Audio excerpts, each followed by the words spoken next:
Hi, I'm Tom. I'm right here. I'm right here in this rectangle. I can't get out of it. I'm trapped.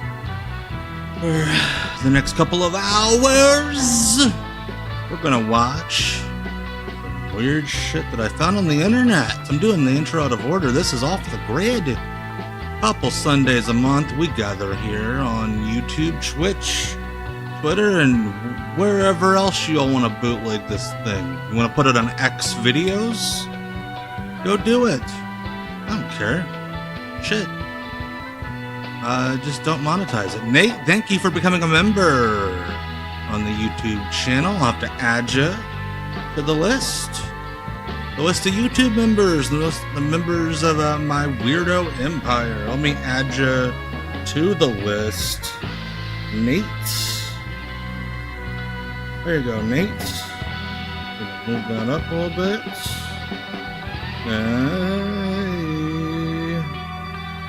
Alright. I'll fix that later. But thank you to everybody who has joined the Weirdo Empire over on YouTube. Newest members, Nate, of course, the little demonculus, and the Memphis Continental Wrestling Cast. Thank you for the kind words, Nate, as well as you, Ryan Bowman. Appreciate you all with the kind words. We'll have some news. Where the hell there I am? I'll have some news here in the next hour or so about our upcoming members-only stream for you YouTube folks. It's coming a lot sooner than you'd think. So, thank you all so much for the kind words. See Jonathan Mayer in the chat. It was nice hanging out with him. Black Label Pro yesterday in Crown Point, Indiana. Hey, little demonculus over on YouTube. I'm glad to see you in the chat. So yeah, we're gonna have a good night tonight. We're going to Tampa, Florida to watch a show called the Global Wrestling Alliance, which again was only broadcast in Florida. The Globe of Florida. Fucking wrestling, all right, you guys? So yes, we'll get to that. I'm trying to think what else is going down. If you haven't already done so, check out my newest jobber video on this channel. If you're watching on YouTube, just watch it after we're done tonight. Just click over. It might even be in the related videos thing. Go over and check that out. A lot of kind words about it. So hey, so I'm glad to do this for you all. Hello, Brian. Love having you here, my friend. Tampa to Newport Richie is a club. I agree, my friend. But hey, we're 4 minutes in. There's been no frickin' wrestling. Where's the wrestling? That's what you guys came to see. By the way, so we're gonna skip around a little bit. It's not exactly week by week. Part of that is because I do not want a repeat of the last Off the Grid stream, where it was just a barrage of hatefulness and bigotry and cheap heat. And there were a couple of episodes that I thought went too far. It went too far. So we're not gonna watch those. We're gonna watch these instead. So sit back. This is the summer of 1988 in Tampa, Florida. Off the grid. All right. Yeah, I'm very thankful, Brian, that the reaction wasn't like, yeah, more bigotry. Hi, I'm Bob Roop at the matches with Dr. Red Rock. Yeah, this is how these shows started. Reviewing the tag team that isn't. Need to turn it up a little bit. Jumbo Beretta, most disjointed team I've ever seen, and they're the champions. Even in the back wards of the very worst mental Dr. hospitals Red throughout Roberts? this country, there is a certain degree of He's structure and order that occurs in even the most schizophrenic of processes. And so it is with Brooks and Beretta. There truly is order to what appears to be a chaotic situation. Thank you for upping your Well, sub, I'd sure Yankee like to Hawk, see it as my somewhere. These guys mic are shorted so out for a second. disjointed. Brooks is just a stooge as That's far as Bob I'm Roop. concerned. He's a stooge. To whoever might be managing. It does at the look like time. between two And, birds. Beretta's Wait a minute, stooge. a stooge? I mean, these gentlemen are great athletes. Let's take a look at this tape where indeed... He might be a great not athlete, only but a he's great hitting team, up, but two great athletes. Well, let's take a look. He's going to Meltzer. Look at Beretta on the apron, a spectator. Well, I agree. They do look like a poor imitation of the Blues Brothers, but look at this power. Just These men shitting think all 4 or over 5 these poor moves ahead. guys. Rusty Brooks, a big elbow to the head. Yeah, exactly. Look at that. I'm with Jumbo you. Beretta. I'm with see you, the Susie teamwork Animal. there. They support each other. I think sometimes a wrestling show just needs a nice Well, some men chat 220, to start. 230 pounds can't perform that properly. You must be impressed with that. They're tough big men, I admit that. I'm just saying they don't work as a team. They're not only tough, but they follow the Bob rules and Roop is regulations. very They matter tag of out when fact. man gets They're out, good when man gets wrestlers. in. They're just a This really is shitty the tag finest team. example of following the rules I have ever seen. Follow the rules. They stuck a cigar in a guy's face the other day. God, that would be Well, great you mean if the cigar that AEW crew accidentally was knocked into got the to do ring shit and like somehow, this. Well, I don't consider that. They just breaking sit the rules. around That was and merely an accident. gossip These are gentlemen, on air. fine examples of professional wrestling. Jumbo Beretta and Rusty Jumbo Brooks. Beretta squashing a guy. Do you have some beef with Brooks and Beretta? Squashing a They guy. are the tag team champions. So the date As on I this, have by the said, way, they I have wrote it skill down because above I and beyond knew what I have seen with it wasn't with a going to be few on exceptions, screen Seth Rowe, because to name one, but these it's men June are 25th, fine, 1988. rule-abiding champions, and I feel you have a serious problem with them. A cigar in Rusty Brooks' hand. Why do And you then have one to of the bring up Malenkos that- one example in a Wait, long, what did he say he was successful going to career do of with these that guys, and that's what cigar? you have to use? For all the right reasons. yes, because Jeff, they're that's the a very champions, great because they're a comparison. Great team. I, Dr. Red Roberts, give Brooks and Beretta a thumbs up. I used to be tag partners with Bob Orton Jr., and we held every tag title we went after. For that reason, the fact these guys are not a team. It's and very they're interesting, certainly not both gentlemen, that Bob Roop's I give 'em a hand is big bigger thumbs than down. Dr. Red Bob Roop, Roberts, Dr. Red Roberts. and that they That's the match. both have hands with nail polish. Match is a 1-fall with a 10-minute This is time kind of limit. Wes From Anderson Vietnam, wrestling. Yes. weighing 218 From Vietnam. pounds, Oh, gosh. BC Men. PC Min. Very not PC. And his opponent from Fort Bragg, Okay, so Carolina, weighing there's an episode of this that I skipped out on because it's a lot more. Him walking out is one thing, but VC Min, Viet Cong, gotcha, not PC. Moving into the ring with the taped fist. It's Curtis This is an anything Sliwa. goes match, no disqualification, no rules. VC Min, of course, free to use the martial arts. G.I. Joe Pilates Wait, chooses you to can't go use with martial arts in a American wrestling fist. match? And this one's underway. Both men attacking each other quickly. Yeah, everybody VC thinks Min Born in the strikes USA's first with a series of Patreon. chops across the chest of G.I. Joe It's Pilates. okay. It's getting off to a better start. Trust me. There were episodes I could have used that I didn't because they did a lot more racist shit with VC Min than this. VC Min cowering in the corner. Pilates moves out. Stiff, short right hand to the chin. That looked like a spear. Referee wearing jogging pants. That's a karate spear. Right to the throat. Oh, he missed that. Missed that punch gave. Oh, look at the sleeper hold. Dr. Red Roberts. Yeah, Joe Pilates with a sleeper hold. The match went 30 seconds. Paul Drake. And he Oh, said hey, that it's he would Paul be Drake. I there didn't for even Joe recognize him, the Pilates if he sexy ever jobber. needed him. He's proven it now. Red Speaking of Roberts Curtis makes work of Paul Sliwa, Drake, G.I. Joe Pilates, VC Min going at it over on the other side of y'all the see ring. that video he posted going to that Chainsmokers party or concert or whatever yesterday? Dr. Red is, you see the chokehold. Got Paul Drake pretty well handled. That's it. I thought this was no DQ. Paul Drake's going to kill a He man. didn't have time before. I mean, this match, as soon as Dr. Red Roberts hit the ring, this thing was taboo. In this case, look at G.I. Joe Pilates go to work on VC. G.I. Joe Pilates. Fucking Paul hell, Drake. Wait a man. minute. Who's this? A masked man in I fatigue. bet you anything we're gonna find out that masked Who is man. this wrestler?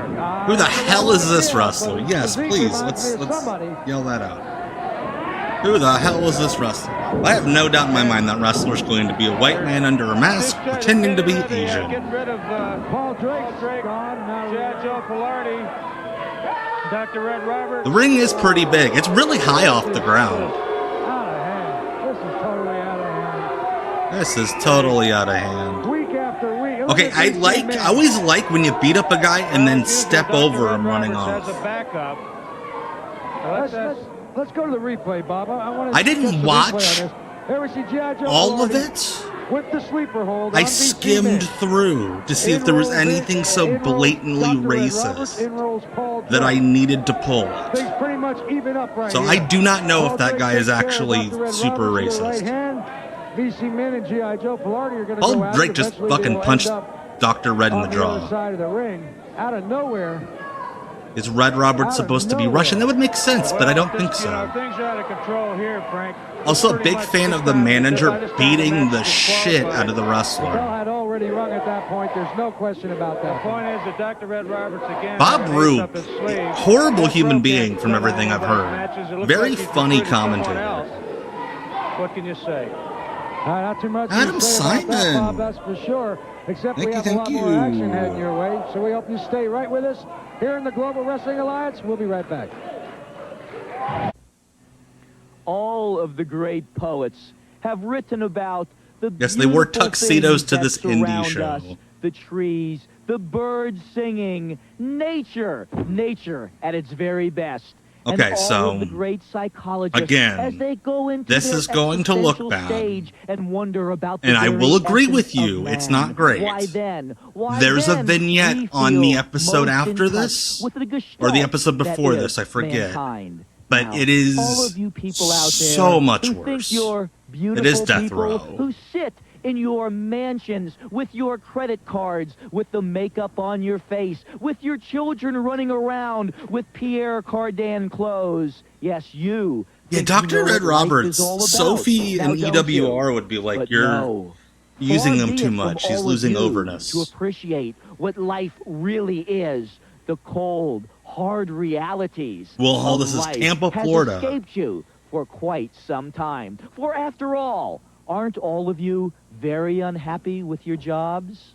Aren't Yes. all of you very unhappy with your home life? I think Dr. Red Wouldn't you Roberts all might have like been the to money be mark, yes. Somebody other than yourself? Yes, you're stressed out. I love that he aren't you? couldn't You get don't anything out of the feel car, like so he today's just punched going to be it. a very good day after all, now do Adam you? Simon, thank Now, you for the that's super why chat. You need to come to someone like me. Thank you, thank you. I Dr. Red appreciate Roberts. you. The I'm glad to fine have you live here rehabilitative tonight. work that I have been able to do with people like Death Row, for instance, 2633 and 3260, getting Yes. them in touch with their feelings. So he's supposed to allowing be them to a have bleeding an heart emotional lefty catharsis, allowing them to spew forth who is actually some of a their hypocrite internal and pent-up, is, repressed feelings, unlike what a lot of secretly you a people bigot. do. No, you sit back, don't I you? did watch enough You to see sit that he back, is- You keep your that's the anger and gimmick. frustrations and revengeful, hateful feelings locked inside of you, don't you? You don't do things in a Get off the healthy car, dude. socialization, assertiveness training manner, do you? No. Well, you need to learn a lesson from Death Row. You can trust me. I'm a doctor, and I'm here because Death Row is on their plan. They're right on course. So, like, They've there was taken nothing the actually appropriate in the steps. car. They're just And what ripping you're it going apart. To see, look at these men. You're going to see the future of mankind. They're doing sumo. These are your future leaders. And why am I I don't here? get the Why punching. am I with Death Row here today? The car. Why do He they does sound surround like me Mike in this Tenay cutting the old beautiful, promo. beautiful I wish he had the facial environment full reactions of Mike nature Tenay. and man and beast? I'm here because I'm smart. And you sitting out there in your homes, smugly and snugly, Smuggly you and think you are. Snuggly. You're I wish wrong. that were like a I'm tag smart, team. and you're not. Smuggly and Snuggly. Our next match is a tag team with a 10-minute time limit. Okay, apparently whoever In taped this this was like, corner from fuck that Hampton match. Court, England, weighing 250 pounds, Lord Norman. Lord Norman. There you hear the mixed reaction. And of course, Dr. Red Roberts is his manager. Why wouldn't he be? From Hollywood, California, Oh my gosh. Steve, the party animal. Yes, Steve the Party Animal Collins. Party girl. And his party girls. This motherfucker. So for those hardcore WCW Deep Cuts fans, or those of you who were watching my pal Scotland Green's Pro Wrestling Potluck a couple Thursdays ago, this Thursday night, 9 p.m., twitch.tv/Mr. Green Mist, you'll remember that Scotland showed a match from a WCW Prime episode with lifeguard Steve Collins. That's this guy. I know he's been working out real hard. And his gimmick used to be I fuck a lot. Fantastic sculptured athlete. And then he became a bodyguard. But in his corner, of course, this is 1988. Something that came as a shock to all of us last week. Him associated DDP now with with Death Row, Magnum TA with the DDP filter on. Yes! Yeah, because like Florida was apparently a big Japanese tape trader nerd stranglehold, especially around the Malenko school.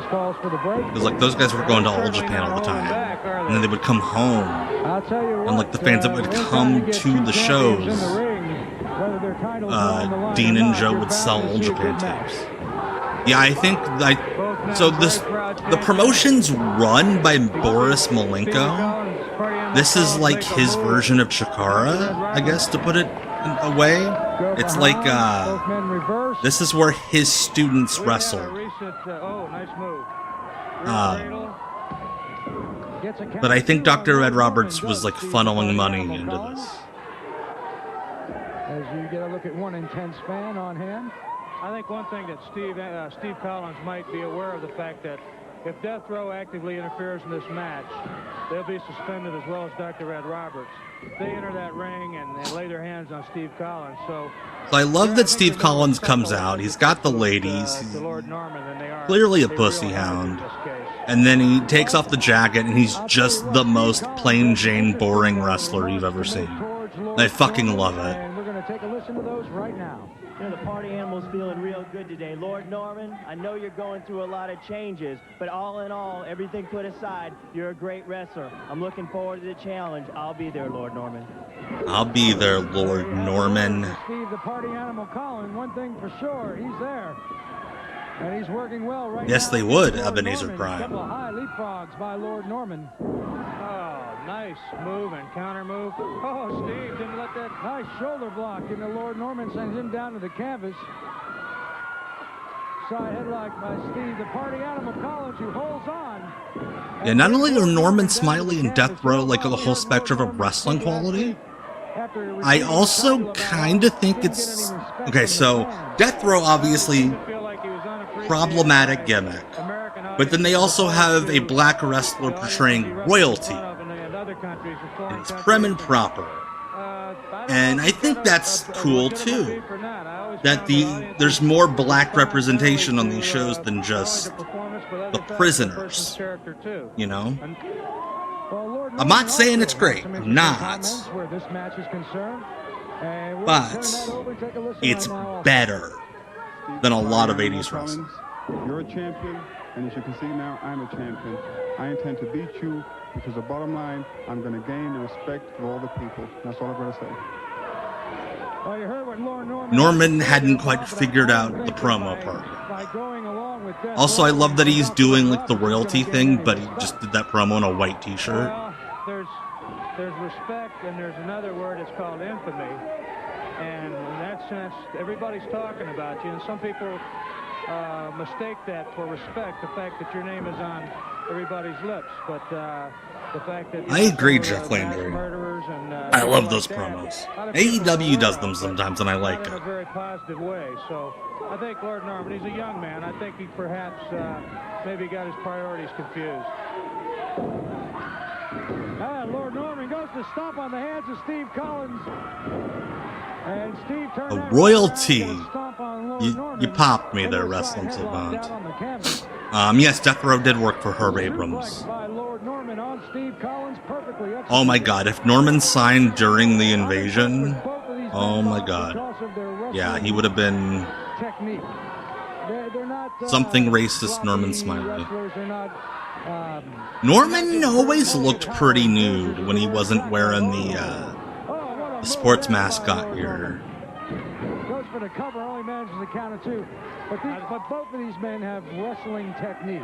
A lot of style and technique.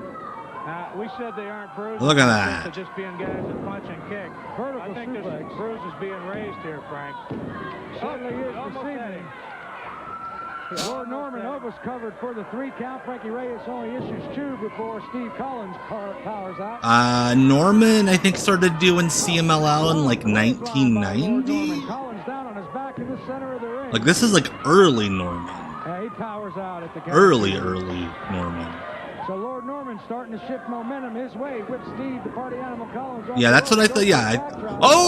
Ooh, that's rough. Oh, I think his nose hit that cable. Either neck, face, whatever, across the ropes, and he got him. Yeah, man. That's one of those rings where they used elevator cables as ropes. So that fucking sucked. Here at the hands of Lord Norman thus far in the match. You saw a bolo forearm there. Whipped off the ropes, goes for the backdrop, high backdrop. He has BM on his boots. Maybe he's a big fan of big PW Torch Raiders, big fan of Bruce Mitchell. Yeah, WCW used Death Row for years after the Rotunda thing, which is fucking hilarious.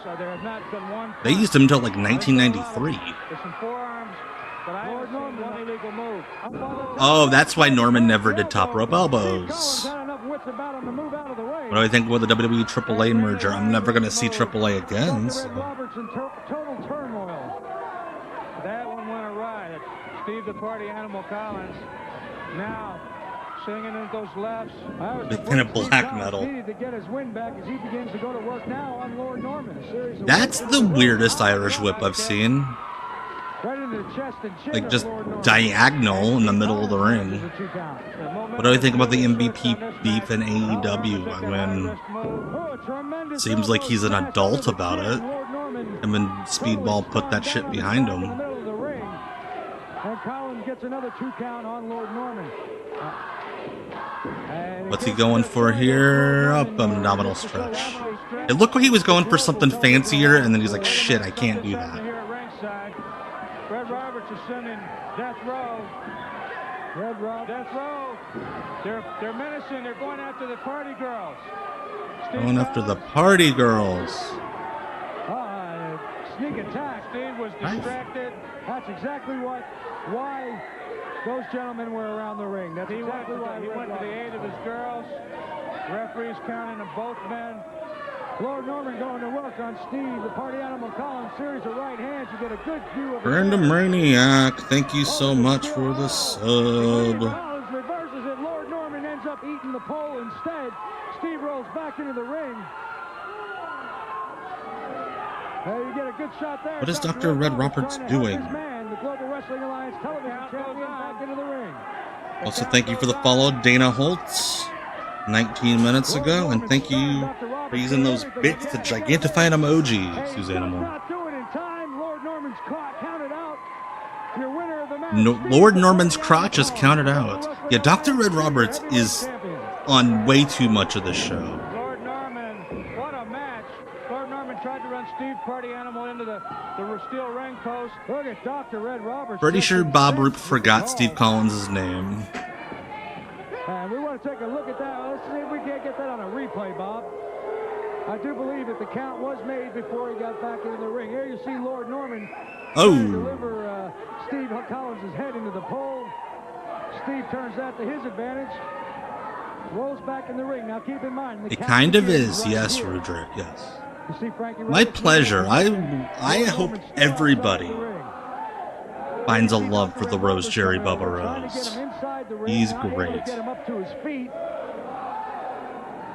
That would be great. Just like a 10-minute abdominal stretch, and then they can't walk. Let's go to ringside and Bob Roop. Bob Roop at ringside with a very jubilant audience. Dr. Red Roberts, they seem to be enjoying your discomfort.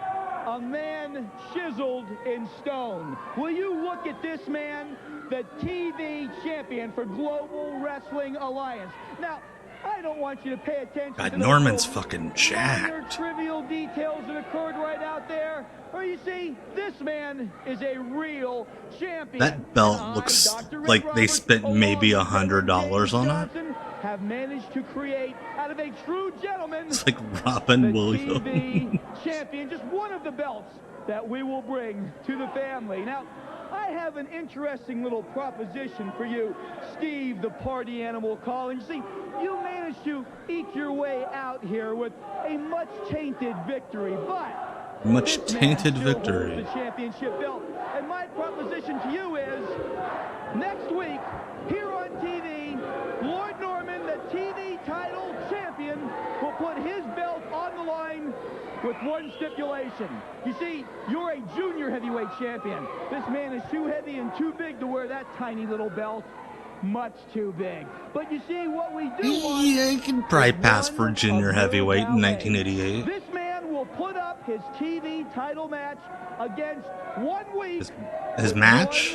One of your valets. Whoever wins... Oh gets no! something Human they trafficking. want very, Fuck. very much, huh? I'm so glad we don't do that anymore in wrestling. One of the party girls of our choice, of course.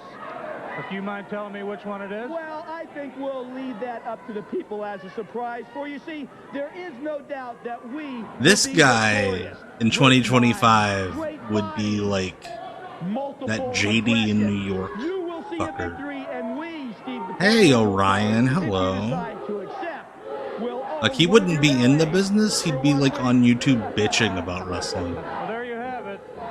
We'll be coming back after this break with the Soul Patrol, Soul Man Alex G.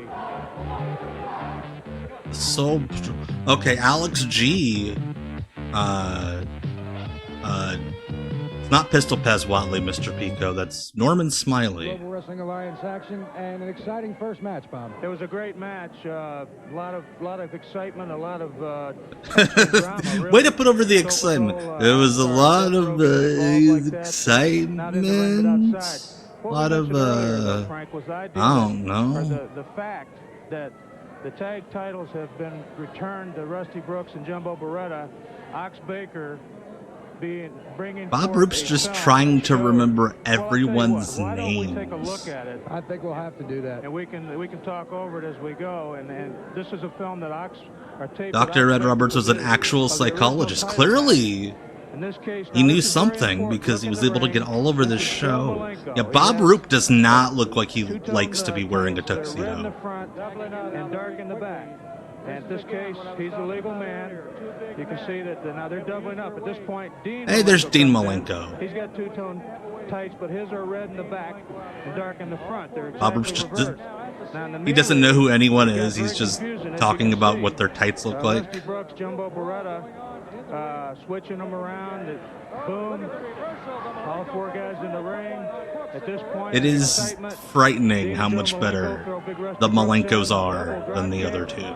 And in the excitement, Dean Malenko goes over and counts. Now take a look at the man getting up. It's Dean Malenko. Look at that! And Dean's like, excitement, they yeah, got come excited, get carried on! away, and the referee Yes, didn't see Jonathan, it. everybody had the ladies' We didn't swimsuit see it. back. Called the match that night, They're very Bob. similar looking. Seriously, what is up with Dean? We were watching Hey, the Adam match, Carey, we no didn't Bob notice it, Cook so yet. I'm sure he's that film was coming. produced, and as a result, I mean, seeing's believing. As a result, Like, GW Bob directors Roop have ordered might that the titles be be shitting returned himself right now. to Rusty Brooks and Jumbo Beretta. Like, have you ever However, sat the near stipulation is the someone fact when, that like, they're since trying not to Malenko shit did have the themselves? belt, even though Like, they weren't kind of, wrestlers, like, they're drop their very jaw into their against chest, and they kind of Rusty Brooks and Jumbo like Beretta, and this, they beat 'em again. because they're in So they feel discomfort. that, the Malenko brothers I think he's deserve a shitting rematch, himself. or deserve a rematch, and has been so ordered that they can have a rematch. Well, I think that's only fair, and I think the governing body, the GWA, made a good decision. I would love to know what the governing body of the GWA All right, was. well, we're ready. I think we're ready. That's for too it. much man, Mr. Pico. Too much We'll man. turn it over to Dennis Colby ringside. Our next It match sounds is familiar, one Will, but I time don't remember it. From Fort Lauderdale, Florida, weighing 235 pounds, Scotty Williams. I don't believe this aired outside of like Tampa and Fort Lauderdale. And his opponent from Liberty City, weighing 210 pounds, Soulman Alex G. All right, so Soulman Alex G. It's funny that MVP came up earlier. Soulman Alex G is the wrestler who trained MVP to wrestle. And TJ Jackson. It will be, though. Soulman Alex G broke MVP into the business. Going up against Scotty Williams. And this should prove to be an interesting matchup also, Bob. Well, Alex G's had some rough times lately. He had a run-in with Dr. Wow. recently. First nationally traded wrestling company. I cannot imagine how low that stock was. Roll of coins or something, but Well, he took a beating. There's no doubt about that. It does kind of look like a off-brand toy ring. Hello, We Are W. Thank you so much for the follow.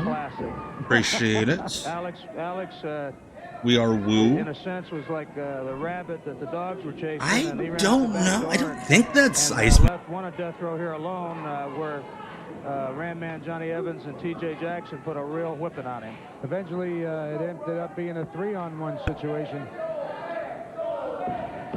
And much to the crowd's delight. There you hear the crowd pick up the chant of Soul Man. Scotty Williams. So, man, that's not Iceman King Parsons. It's a guy who clearly Alex G with a good move thinks Iceman King Parsons will never see this TV show. Williams quickly moves on his man. Whips Alex That was off the rope. sweet. I like that. Arm drag takedown by the Soul Man.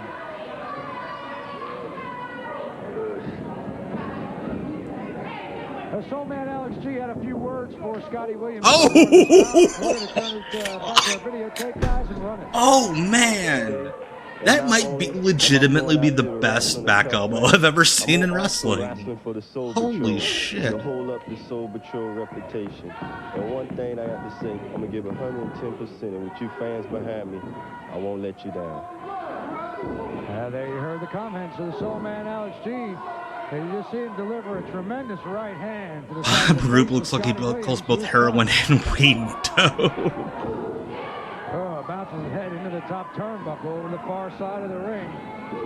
And another one. Scotty Williams stunned down on his back now in the middle of the ring. Now he's not looking all that great right now, but he's a tough young man. Real determined right I think now. the ref's I think Alex G's got not he's aware got his that work he's cut out supposed for to him if like he's gonna be pin doing this guy. anything. Williams had enough wit. He just knows that he's supposed to count to 3. Oh, the elbow, or excuse me, shoulder smash right into the mid. Shoulder That's an smash. example of what I'm talking about, Frank. He Sets him for a suplex. Beautifully delivered by Scotty Williams. Beautifully Soul delivered. Man down in the middle of the canvas. Oh. And a tremendous headbutt by Scotty Williams on the Soul Man Alex G. Yeah, I like the fact that I always have a bit of a mixed bag. Like you said, Ghost of Apprentice, most nights these weird little companies have commentators that will not stop shouting. Tonight, Bob Roop appears to be asleep. North of Nashua, some are for a little bit of racism, but not nearly as much. But I also kind of went through and kind of pre-screened a couple things. Like, it's 1988 wrestling. There's gonna be a little bit of bullshit. Frankie Reyes getting a good close look at it. not only that, but he's compressing him. He's compressing those lungs, making it hard. He's compressing the lungs by twisting his head. That's not how that works. That was the shittiest little... Scotty Williams is really neat. I don't think he can be beat. That's Scotty Williams' daughter? Oh my god, these are young rock versions of wrestlers. Randomaniac.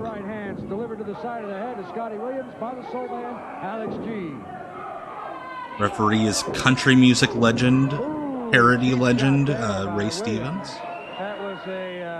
That was a foul. Papa's fighting his ambient. And I don't know what the referee's thinking if he saw it. Well, maybe he didn't. Well, you see Scotty Williams come down with a forearm across the back of the Soul Man, Alex G.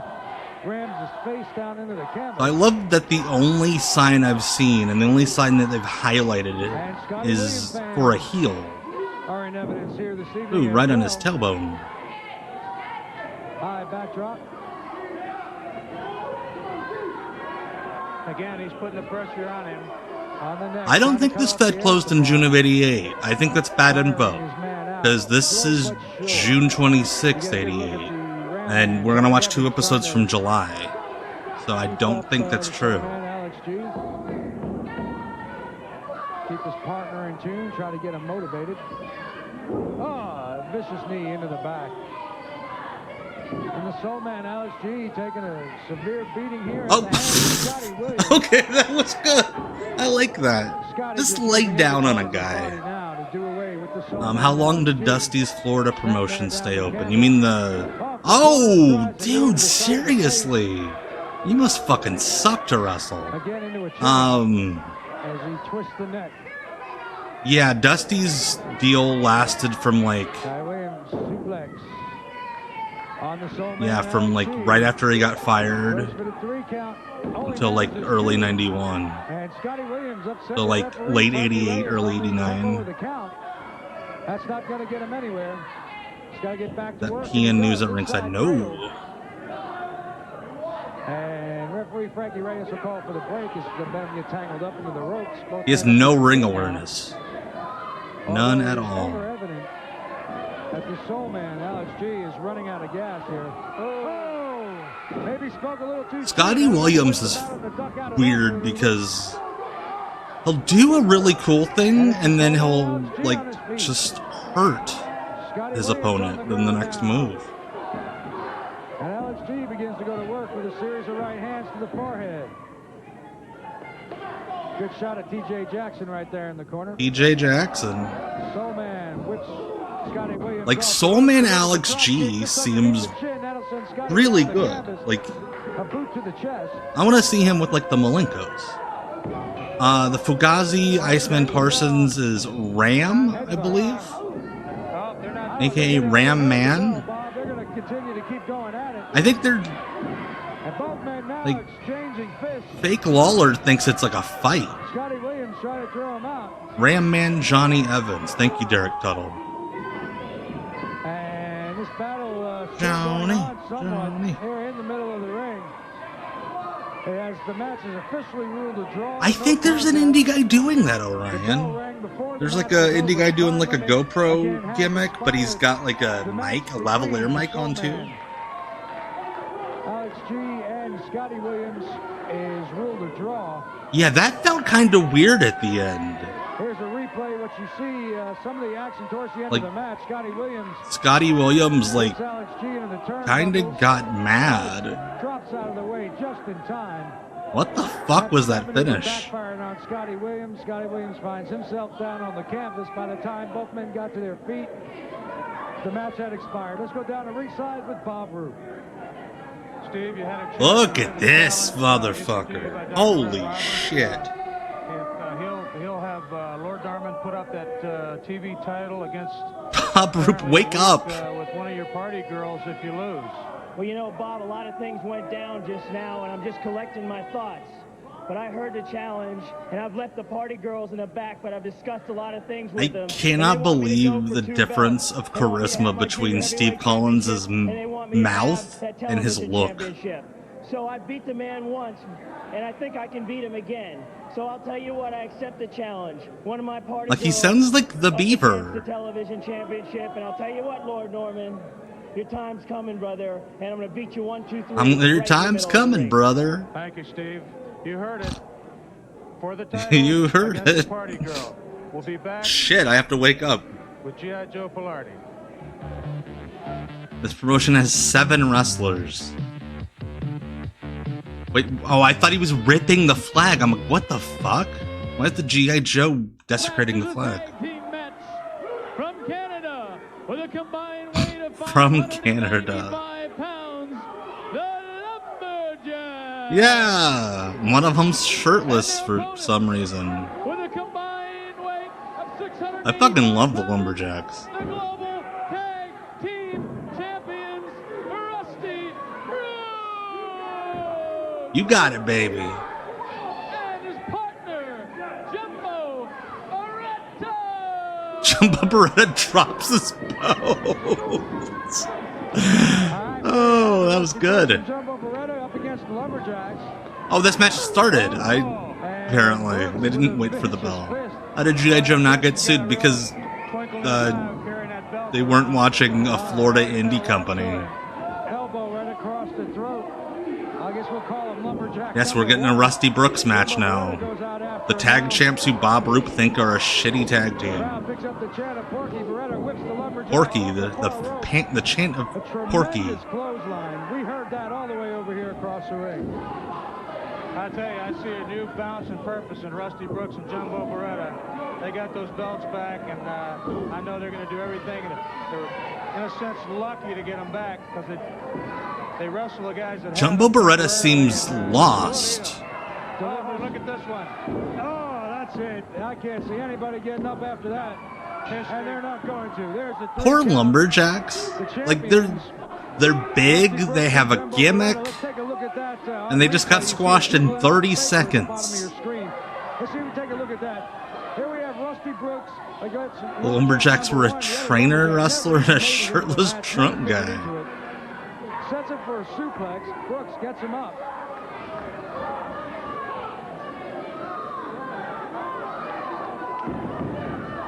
The Roughnecks? You thinking of Rudrick? You notice Ox Baker down in the bottom of your screen. The tag team champions are Rusty Brooks. Yeah, what if the other guy just wasn't trained? Right now with Bob Roop at ringside. No, that's Ox Baker managing them. Because of course Ox Baker's managing this team. Why wouldn't he be? Well, this is a situation. A rematch has been ordered because of the fact they defended the titles and beat you guys when they had them, even though they didn't. I think Bob Roop got a monster energy. If they don't wrestle my men next week, I got 3 months of matches already lined up. He has 3 months of meth lined up for them? You know that Dean Malenko, you know very well that one of his eyes is severely burned. Too bad, Bob. Just so they get Too bad, Bob. Which two we want to wrestle. Ox Baker's wearing a cup holder on his head. Wearing a coaster. Someone put a live crab in his pants. Well, there you hear it. They say if the Malenkos can't come out and defend their titles next week, I would love to dress like Ox Baker here in real life. It's in the Malenkos ballpark now. What the fuck? Don't like that. Our next match is a tag team match. From Tampa, Florida, weighing 302 pounds, David Sierra. That's not David Sierra. That has to be a rib on old Fidel Sierra. From Israel at 285 pounds, Seth Rubenstein. Oh, God.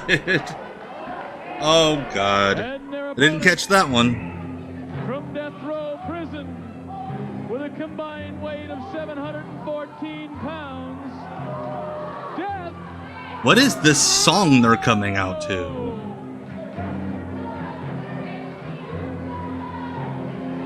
Dun, dun, dun, dun. Good look at Death Row 2630 and 3260. Yeah, and there they go. A couple wild men. Now, their opponents this time, they're using their heads. They caught them coming in their... Oh, jeez. Fake Dave Sierra just got nailed. That about took him out before. Oh, there goes the other one. These guys are history. I'll tell you what. True Commodore Amigo. Like a team on fire. I expect to see people's heads come off when that move is made. They took this as a handicap match. Death Row with their valet Bethrow. I don't know. No use ticket. I don't know. The Dr. Roberts is not a warden. He coming off the top rope. Oh shit. He's supposed to be a parody of like a bleeding heart liberal. His history. There's the 3 count. The match is over. Your winner's Death Row. Let's take a look at the replay of that last move there by Death Row. Yeah, I kind of like that finish. Mr. President, there you see. First of all, there goes Roddy Barnes. He's out of it. That. Seth Oh, the other guy is Seth David Rubenstein. Sierra was out of it before the match even got going. He was the last man left in the ring. David Sierra. Yeah, that was cool. I like that. And there you see David Sierra knocked out cold.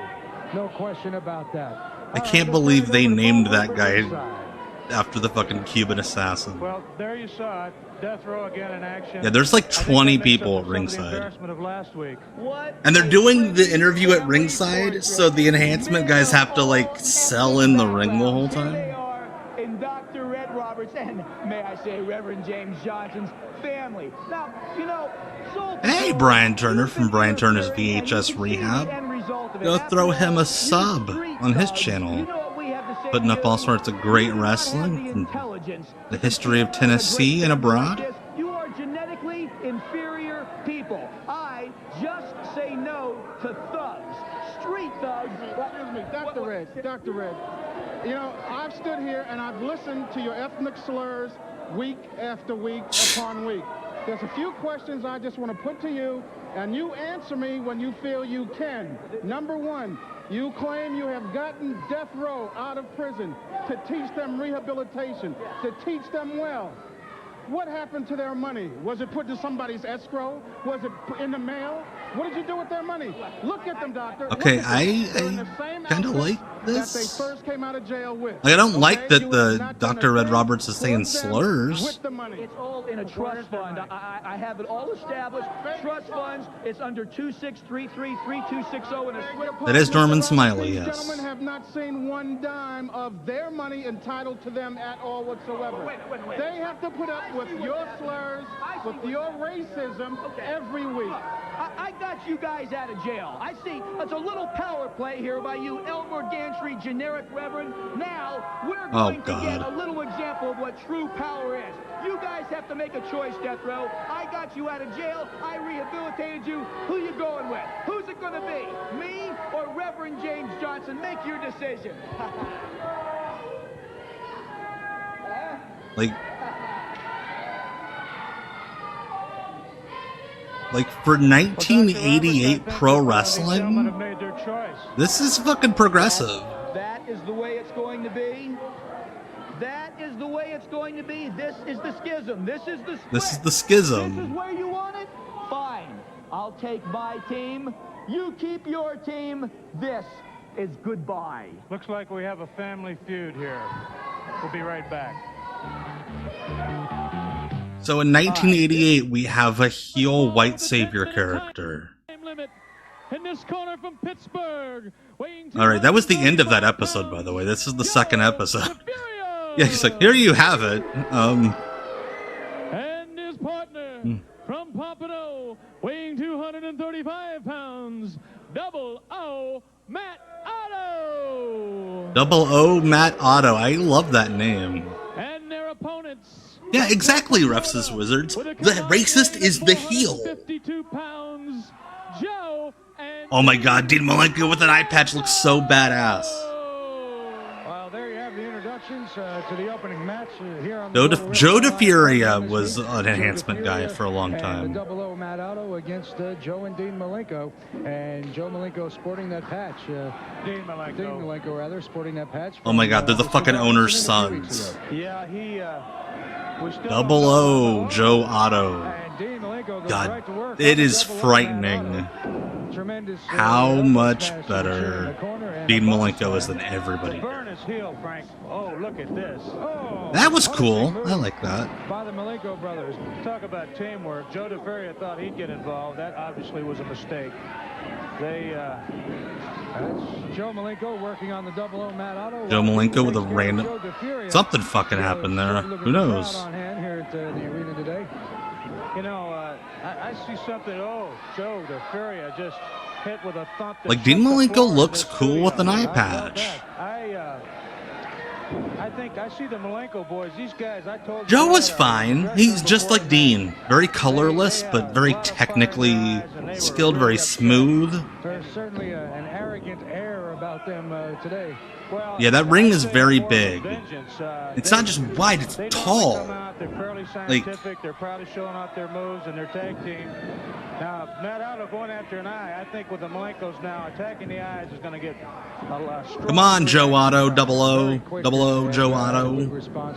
This poor referee has to work every fucking match. Joe Malenko whips him off the ropes. Elbow to the chest area. And Joe Malenko on the canvas. He just punched him in the balls. Or no, it was Joe. It was Joe Malenko just punched him in the balls. About the injury, he doesn't know how much of his eyesight he's going to recover. Joe, of course, always a real hard-nosed, tough, Real feisty individual. And today I see him out looking to get revenge from their dad. Oh, Joe Malenko was a way better punch than his brother. Joe DeFuria, no counter move with that. It was just a straight right. He's not going for this one. Oh, how do you... Trying to pick up Joe Malenko, but Joe Malenko too big to body slam. Across the blade of the back. And he picks up DeFuria, delivers a body slam on his own. And sweeps the legs. Oh, Texas Cloverleaf from Joe Malenko? No! Double O Joe Otto. Outrageous clothesline on Joe Malenko. In comes Dean, and he quickly does away with the double O. Matt Otto. Nat Otto. I thought it was Joe Otto. Nat Otto. Either way, double O Otto. They've doubled up on him. What is this? Looks like a double. Oh gosh. Wait a minute. Doing a double suplex when Dean did not have a hold of him. See, Joe DeFuria is out of it already. Oh my god. That was sketchy. Tremendous suplex. That's a superplex, a double suplex. Yeah. There's no give to that thing. Yeah, that's a good call, Brian. That's a boxing ring. Oh god, he just took a bump on his head in a boxing ring. By Joe Malenko, Joe DeFuria is pinned. The drop kick on the double O, Mount Otto by Dean Malenko. For baby faces, these Malenkos are fucking assholes. Nepo babies. Malenko boys are normally not like that, but they are truly upset. I was just about to say that, Bob. I was just about to say that the Malenkos are kind of a quiet group, whereas well known as wrestlers. But they're intense today. Let's take a look at the replay of that suplex.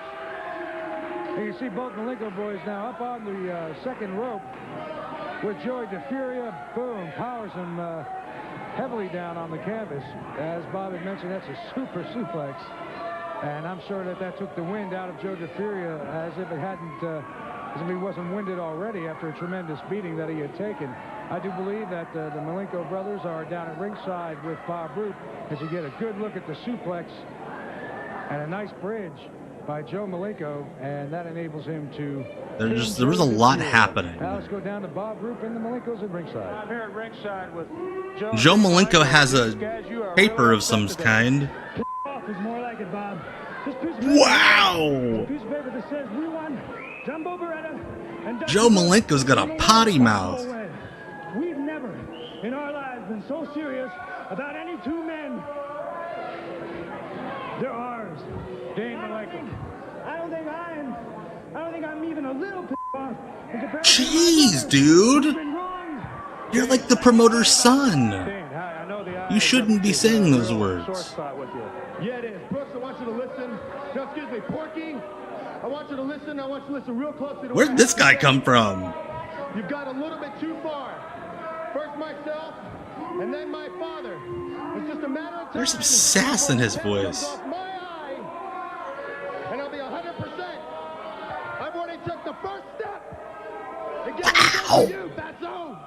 Fatso. I called the hospital. At this time that I'm speaking, they're special ordering a bed so your fat butt can fit in it. Jeez. Long time. That's not a threat. That's a promise. Wow, Dean. Hell Don't yeah. run off. You weren't here last week. We had a situation that did happen with your father. Let's take a look at that. It was a low spot in the annals of... So yeah, like I said, we skipped a couple of episodes because of some problematic shit.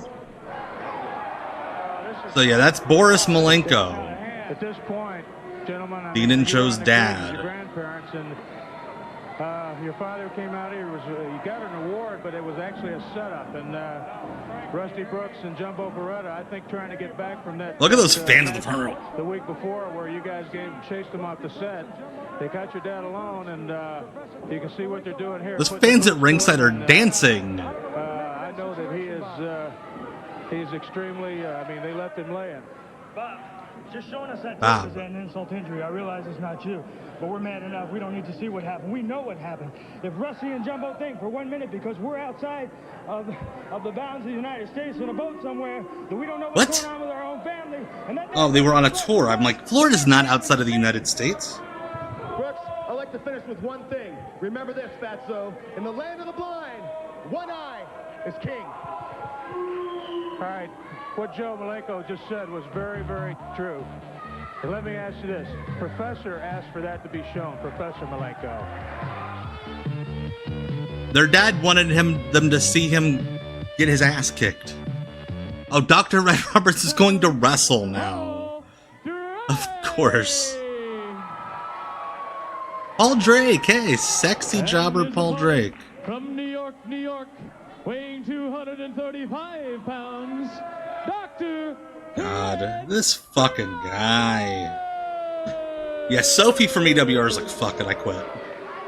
There you hear the reaction to the entrance of Dr. Red Roberts. In fact, this situation came up. Yeah, these fans are like, fuck you, commie. Had an altercation, Paul Drake and oh, it's an amateur rules match. Nice of the graphic to tell us instead of anybody on screen. He felt like Paul Drake was a young man that's just misguided. Yeah, what if Dr. Red Roberts is the best wrestler any of us have ever seen? Earlier about this match, why don't we take a listen to what he had to say? Drake, empathy and caring is one of the virtues in my soul. You've involved yourself. Those are two virtues. I know you're a man without much of an amateur background, and you haven't been a professional wrestler for too long either. So today, as everyone will be able to see, I'm going to help you along in your career. A little demonstration, a little guidance from a man who knows not only the mind, but knows wrestling quite well. I heard the comments of Dr. Red Roberts, accompanied, as you see there at the bottom of your screen, by VC Men, Ho Chi Minh, What's going on? Also, Dr. Red's bodyguard, who has not as yet been introduced to us. Yeah, I guess they're the. You know, I'm not an amateur wrestling expert, but Demonstration. I tell you something. This Paul Drake is really gullible. I smell something nasty here. You know, he's a nice young man. I've talked to him, but he is a rookie. Is he trying to teach him a top wrestler? One of the things that you got to learn, as well as learning holds, is you got to learn to read people. I can't believe that Dr. Ed Roberts. I'm so confused. I mean, there's been nothing in his. I think he tried to teach him how to do a top wrestler. This is true. Right now, we see him in the ring giving Paul Drake a demonstration. Didn't Paul Drake get the shit kicked out of him by this dude a couple weeks ago? And listen in closely, you may be able to pick some of that up. Some of the instructions of Dr. Red Roberts.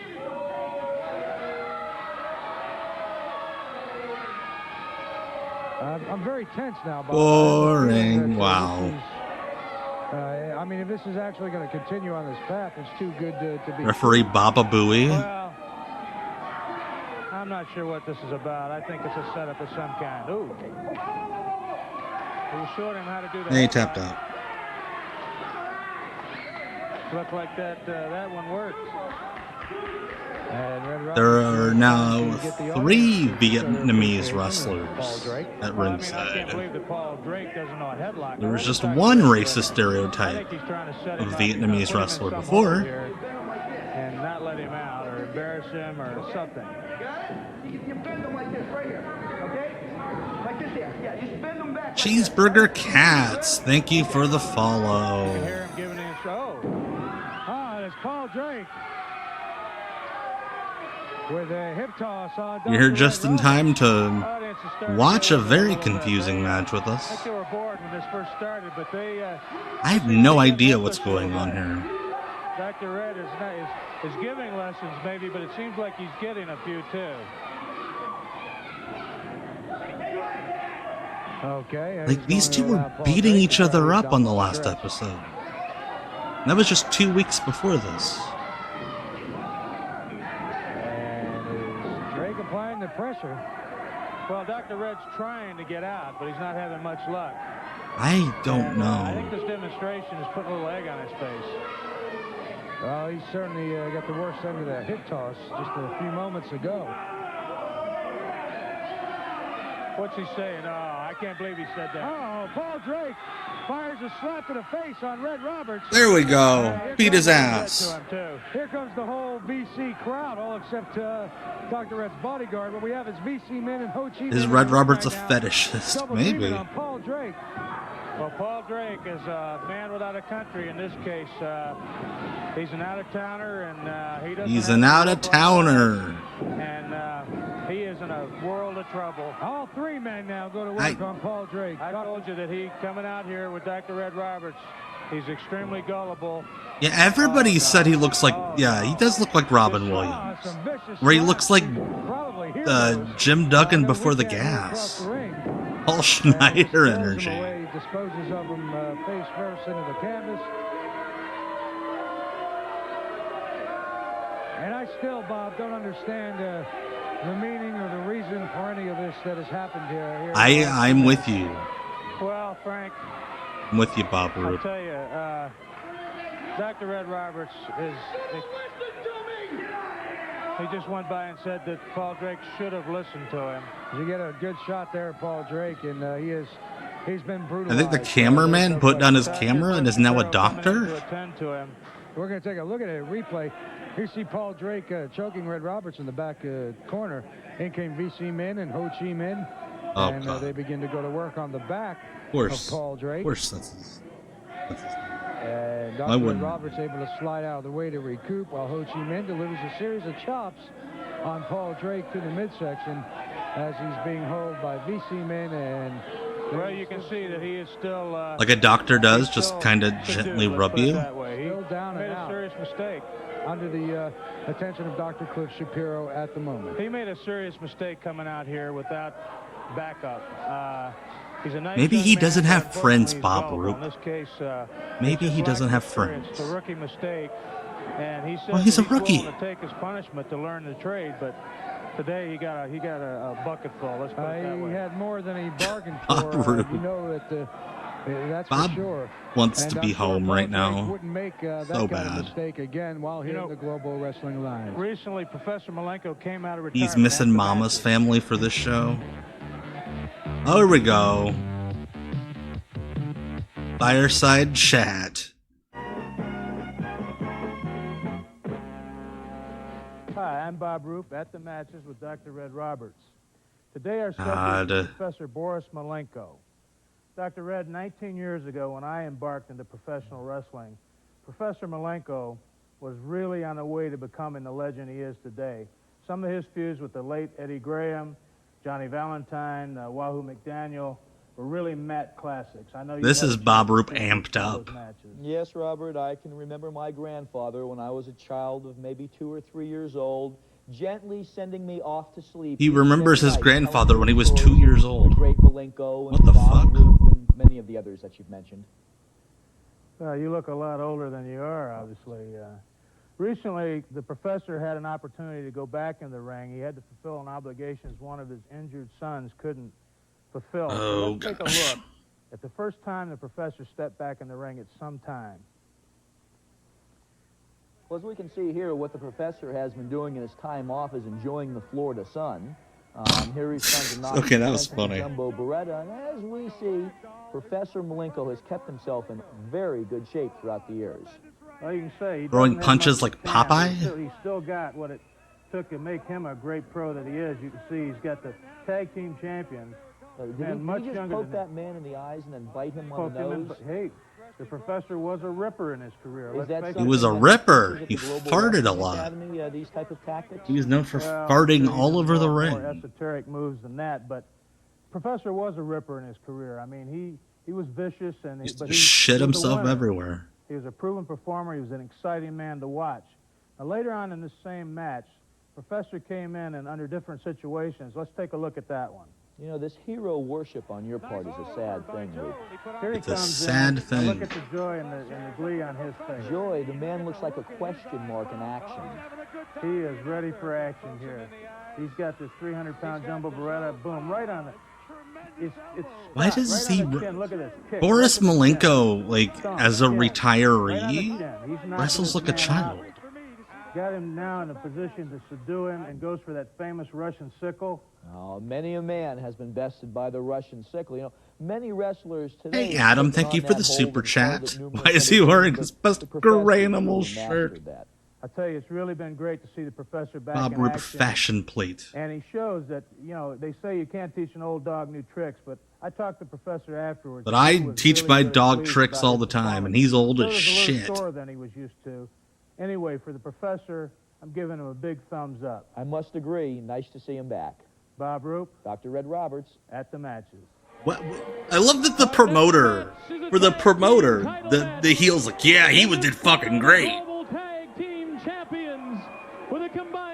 Did he just call them the adorable tag team champions? Keep your opinions out of this, ring announcer. I kind of like Rusty Brooks' jacket. What was that accent? Baletta. And their opponents, with a combined weight of 530 pounds, Ram Man Johnny Evans. Oh yeah, Ram Man. And Soul Man Alex G. All right, Soul Patrol and tag team competition. TJ Jackson. Wait, that's 3 people. There you have the introductions. You see the Soul Patrol making Oh, the third guy's on crutches. of the Soul Okay. Man Alex G as he makes his way into the ring. It will be the Soul Man Alex G and the Ram Man Johnny Evans and the assistants against the tag team champions in a championship match. Ram Man and Soul Man. And of course, The men. Jackson out there suffered a knee injury. He's out there. There's like 10 people in this promotion. Aw, thank you, Mr. Lil. You're adorable too. On the crutch, which is why the Soul Man Alex G is in there with the Ram Man Johnny Evans in this tag team title match against the champions. And we'll find out shortly who will be moving out against who. It looks at this point it will be Jumbo Beretta against the Soul Man Alex G to start things off. Again, this is the Global Wrestling Alliance Tag Team Championship title match. Jumbo Beretta powers the Soul Man Alex G off quickly. Rusty Brooks and Jumbo Beretta did have some comments to be made before this match took place. Let's turn it over to videotape. You know, Malenko brothers, as far as I'm concerned, you're history, because we've taken care of everything we got to do. But Yeah. right now, we do have to take care of the Soul Patrol. But you know, when it's all said and done, Soul Patrol, we got a surprise for you, too. Well, who the fuck was that Yeah, guy? there you have the comments of Rusty Brooks. It's a third guy. Listen to those Soul Man Alex G making some good work out of Jumbo Beretta. Wait, Some we aerial moves, go back to the... arm drag Who's takedowns, that guy? The Soul Man giving up... I was surprised and then another guy popped up. Well, he's using his agility and speed. He's quick. He's strong. What the He's fuck? surprisingly strong.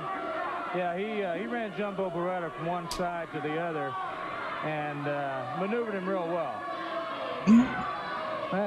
This promotion introduces way too many people and then never explains who they are. Johnny Evans. And then it's just the same 8 guys that wrestle. Evans and Brooks in the squared circle now. Collar and elbow, both men. And Oh yeah, the Bob Ram Roop Man definitely has Johnny one of those Evans little Rusty radio TV combos. Like silver, it's got a little leg thing that you prop it up on. Oh, and you heard that. You had to hear that one. A vicious chop to the throat by Brooks on the Ram Man. Whips him off the far turn. Look at Ram Man go. Oh! Whoa. So Ram Man going for the splash, missing Rusty Brooks and ended up hitting the canvas. Go Jumbo, go. Big clothesline. Ducks a right hand, falls with a headbutt on Brooks. In comes Beretta. The Ram Man with a headbutt Oh, on gosh. him, as well as the Soul Man Alex G. Now, do you think this is going to be like Too Many Cooks, where by the end, like, Rusty Brooks is going to be a murderer? Had some words of their own before this match. Well, we're going to turn that over to videotape. Also, let's have a listen. Ladies and gentlemen, as you All can see, right. we Hopefully, have an no extra brother surprise right here, wrestlers but the pop Soul Man out. myself, we're going in the ring against Rusty Brooks and Jumbo Beretta. Win, lose, or draw, we're going to make our fans proud of us because we are the Soul Patrol. They've certainly been doing that here the last few minutes, although the champions have turned things back. Yeah, to it's their like advantage. They whipped the Oh, that was cool. It's like the NWO reveal, except the third guy comes out, and we're still like, who the fuck's that? Is go right through it. And a flying drop kick by both the Soul Man Alex G and the Ram Man Johnny Evans, and the tag team champions now a little dazed and confused at what's happening in the ring. Some pretty teamwork there, and you can see some Soul Patrol fans there getting excited. They said they'd make their fans proud of them. They're friends. And they're in the process of doing that now. Hip toss by Evans on Brooks, followed by a drop kick. You know, these guys Yeah. with kids. I mean, adults, of course, are fans of theirs too, but the kids really should get a tickle out of them. They bring them in the ring. Get and a dance tickle with them. out of them. Right now, they got Please don't Jumbo say that and, your adult Rusty wrestlers dancing there. tickle the fans. What the fuck was that? Beretta trying to keep Brooks up. Holding on to the tights. Rusty Brooks falls down, brings Beretta in with him. Well, Ram Man bam. now slams them both together. And it's Jumbo Beretta outside the ring where he should have been to begin with. And it's the Ram Man Johnny Evans going back to work on Rusty Brooks, who puts a knee into the midsection. And Ram needs to, you know, one of the things about being a nice guy in terms of you can be tough, but Ram just needs to get vicious in some situations like this. I was hoping Bob You know, Roop wasn't going to gets get the guy hurt a racial. little bit, I think he starts to feel sorry for him. He needs to get that killer instinct. When he's got somebody on the ropes, put him away. I just realized Ram Man has the horns shaved in his hair.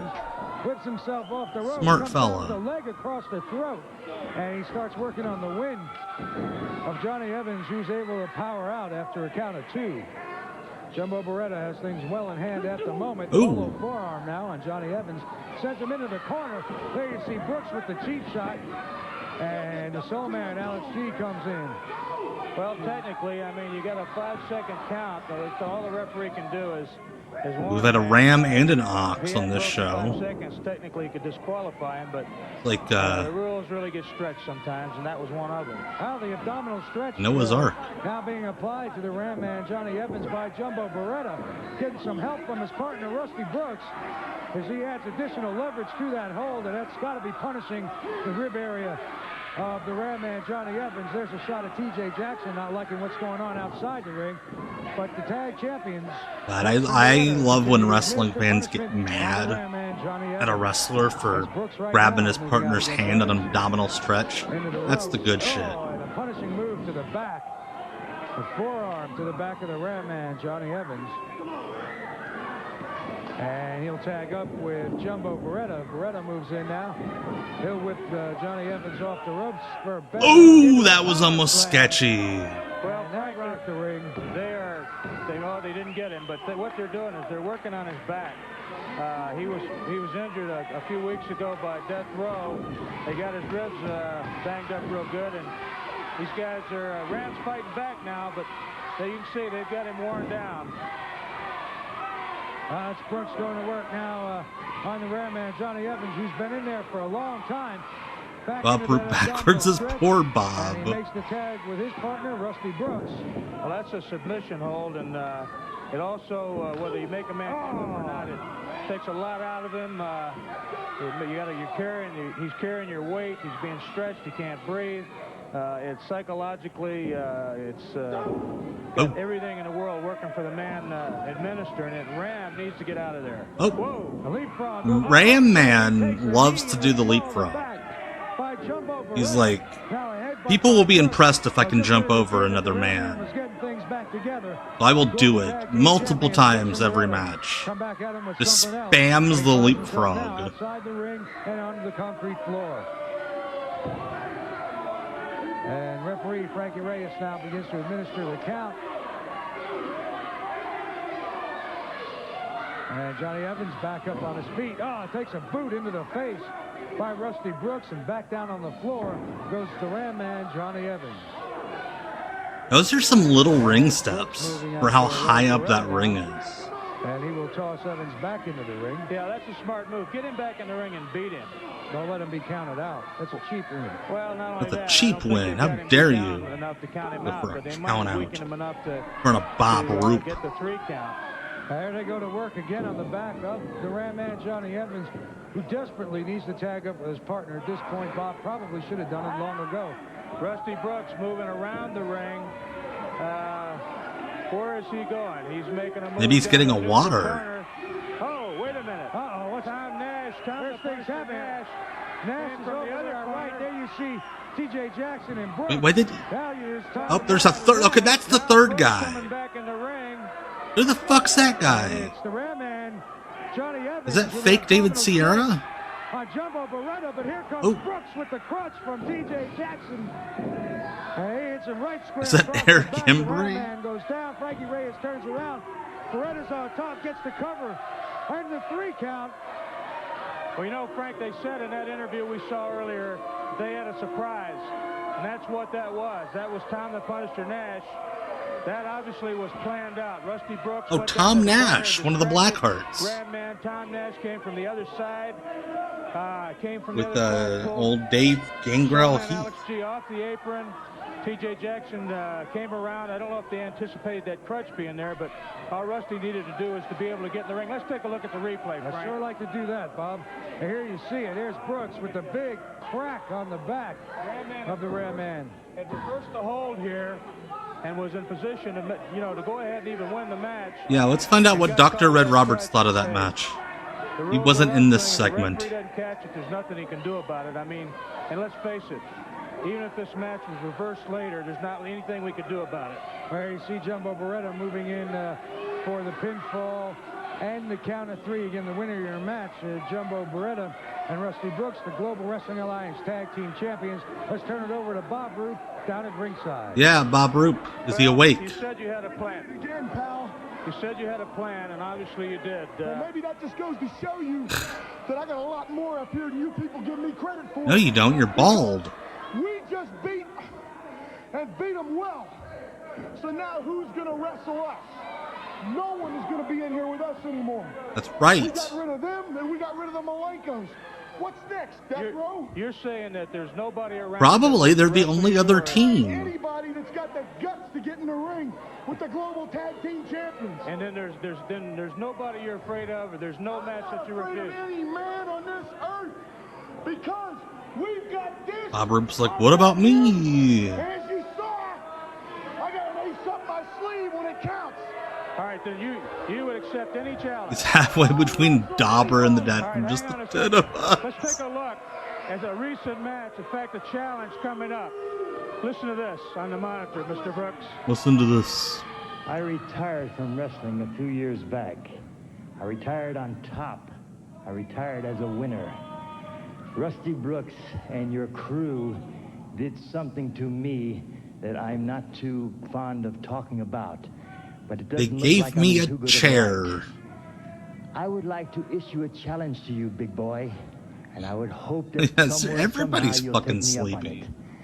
You're a big fellow, and you know, to equalize the things, I like to make an offer to you. I like to An offer that chain would get myself you to big involved in a fellows. chain match with me, a match that we would equalize the weights. Is all you have to No, do that is step in actually ring, does the and opposite. the rest would be history. You not only attack The me, but you do heavier guy something would like be in an something that's advantage in a indespicable. chain match. And I want to tell you something. Just put your name on that dotted line. Meet me in the ring in my type of match. All equal. That should just show you just one little thing. This is a chain match. Your hand would be tied to mine, and mine would be tied to yours. And together we will be in love. And the only way you can win this type of match is to drag the man around the ring. One complete time, touching each of the 4 corners. Let me just show you what this That's chain how we can get do married to in you, Russia. and then you think about it. Just here's a steel chair, and here's a steel chain. Just a little swipe of my hand. See the indentation? knocked the chair What over. Steel does to steel. Could you imagine what it can do? It to didn't human do body? anything to I'll it. tell you one thing. You sign for this match, and you'll never have any. I worries love after the that. idea that Nor Boris I or my Malenko children.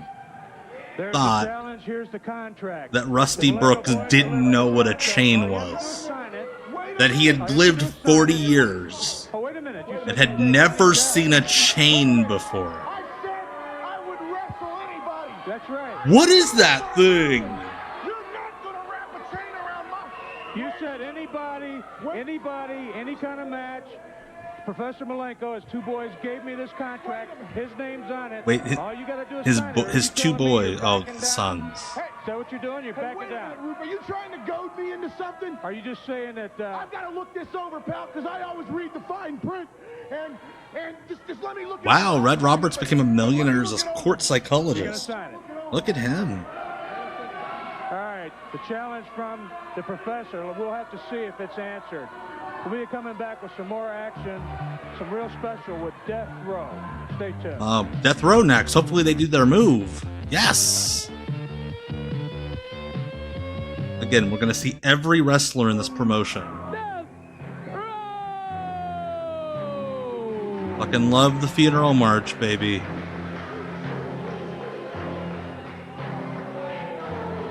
Wait, was that one of the party girls?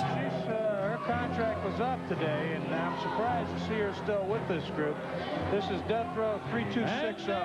I'm so confused. To the right on the screen, 3260. This man weighs close to 400 pounds. Steve, the party animal. Oh, okay. So Norman must have beat Steve Collins in the human trafficking match. They got the party girl, and now Steve Collins is wrestling Death Row. With the Reverend, got his party girl. Dominique is still with the Reverend. Why wasn't this more wrestlers' entrance music? I was just going to say myself. That's a good song for entrance music. Services of Death Row, along with Lord Norman and Reverend Johnson. Steve, they called him the party animal because they couldn't call him the pussy hound on TV.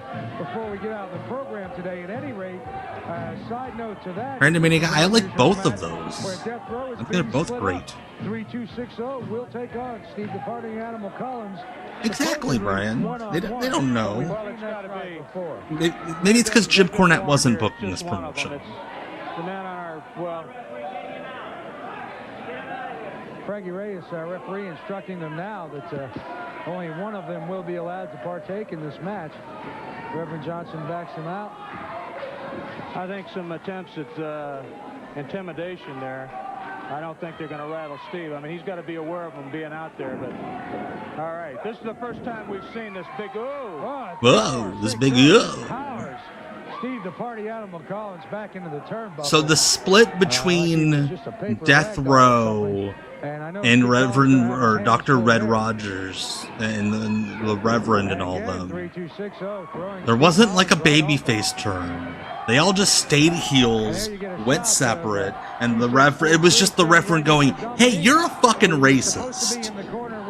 We're not going to stand for that." And Dr. Red Roberts is like, "I guess I am a racist?" And they just went and did their own thing. I don't mind that.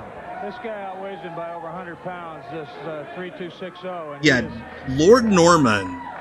It sucks he didn't do that in WCW. The smoking jacket and the pipe with his little trunks. Look at the power with one hand. He reversed that lock. This man is... Oh, Steve made a nice counter there.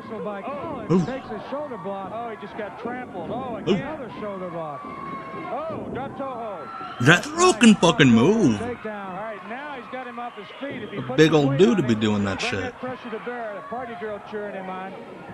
Make that big man carry his weight as well as his own. Try to tire him down. Had a little trouble getting up. Oh, he's too strong to hold down forever, though. Yep. Can't hold down Death Row with a hammer lock. Nice move by Steve Collins. Oh, now he's going out like to challenge the Reverend. This is a mistake. Wait a minute. No, he just lured him out. Why did he run out there knowing there were like 3 dudes out there? And then he's like, shit, there are 3 guys out here. Oh, God. Okay. Steve has really got his hands full here. Battle Dome, there's not that much like footage readily available. Or we watched one of the WCW episodes on a Oops No Wrestling episode of WCW Deep Cuts Live, but there's not that much Battle Dome shit. The Battle Dome folks have like ripped all that shit off of the internet. Yeah, they released season 1 on DVD, but like none of it's available. Like for free anywhere. And Dominique looking on. That's still confusing to me. And a couple I normally, for like these shows, I just rip shit from YouTube channels, or in this case, borrowing it from the Crispy Lettuce Google Drive. Go head up Crispy Lettuce. I know he's on Blue Sky. I think he's still on Twitter.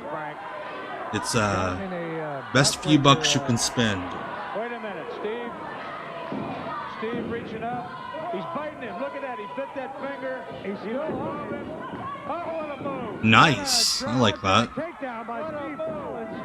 Hits him again. And begins to stretch the shoulder and elbow of 3-2-6. I'd love to see somebody try that in the UFC. Not the actual armbar, but just put your feet in the armpit and like stretch the arm out. Strength and weight that he's giving up. He has wrestled a brilliant match indeed. He is trying to wear down this big bear. Collins now up high for a drop kick into the chest at 3-2-6-0. And tried to power him against the rope. Oh! Steve caught with a clothesline. Just about not. I imagine Boris Malenko. Oh God. Since Lord Norman joined these men, It'll calm Sigma fan. I like to spread them out because there's only so many WCW wrestlers on game shows videos out there. So I'll definitely do one. Oh! But I guarantee you Boris Malenko was like, Steve Collins is going to be he's going to be the guy from my wrestling school that becomes like a huge star. He goes up, he's choking him. And I'll make millions off of him. Just throws him in that corner. Oh, look at Lord Norman. Slapping him. Lord Norman going to work now. Steve Collins outside. Oh shit, Norman broke the tape. Into the back. That's a series of right hands by Norman. No, he slapped him. It wasn't a punch. He was He just slapped him. Oh, look at the power of this man. Power press. Oh, what a body slam. Oh, now he's climbing. Power press. Oh, he's climbing. What's he going to do? A knee? Norman was a Malenko student, yes. For a splash. Oh! Collins out of the way alertly. Had his wits about him, moved out of the way. That could have been a finishing move. Collins going up for his move. Lord Norman What's this? in the ring. Lord Norman trying to get him up, and it's Norman. These fans fucking love Steve Collins. And he's on his back now in the corner, 3-2-6-0. Oh, he moved the whole ring. Out of the way. He's got it. Hooks the leg. And it's Steve Collins with the 3 count. Yeah. 3-2-6-0. Steve, the party animal Collins. Yeah, Steve Collins was like in with all those like deathmatch companies in Japan in the 90s. And a good series of moves. We'd like to see that on That's where replay. Kevin Sullivan We're met gonna him. try and get that to replay for you. There's the recount. What happened, Steve, the party animal Collins, thinking all the way throughout. What happened to him is he became a WCW enhancement guy for a few years. And he just disappeared from the business. Mike Rotunda beat his ass on WCW TV once. To charge Steve Collins. Collins alertly out of the way. Bearing the brunt of the shot is 3-2-6-0. Falls over backwards. Collins hooks the legs. Also, that ring totally moved when he hit the corner. Collins, Bob Roop down at ringside. Let's turn it over. Well, Reverend, it looks like Steve Collins has put another feather in his cap at your expense. Mr. Rube, as we all saw... He was, yes, Green Boy. Hey, Chumley, hello. Good to see you. Sportsmanship by Steve, a matter of bad displays. It was just bad sportsmanship. Your man, I suppose your man slapping him from the outside, Lord Norman. Before we go any further, Steve the Party Animal Collins had some pre-taped comments to show that he was thinking about this situation. Let's take a listen. Of course he was. He was I wrestling. don't know what happened. I know I walked into this match. The cards were stacked against me, 4 against 1. Wait. But I backed down from no challenges, and that's why I'm the champion that I am. Did he pre-tape a promo knowing he was going to win? What? Did he also tape another promo if he was going to lose? Came out and he prevailed. It's so ironic I'm... that when other people have their people in the ring by ringside. He was like, hey, I'm going to beat this dude's ass, so can I just cut the promo now before I even go out? Everybody wants to complain and say how we gang up on people. I think everybody's beginning to forget how we got started. And now because I walk out with my new family, with one of Steve's ex-girls, everybody's making a big hoopla about it. Hoopla. Well, do you want to tell Making a big hoopla out of convince this. Dominique to stay with you? There was no convincing. She saw the light. Everybody eventually has to see the light. I mean, look at Norman. I'd stay with him. And again, Steve the Party Animal Collins really put one to him on this one. He got out with a victory in his skin. We're going to be back with a lot more action, so you folks out there, stay tuned. Yeah.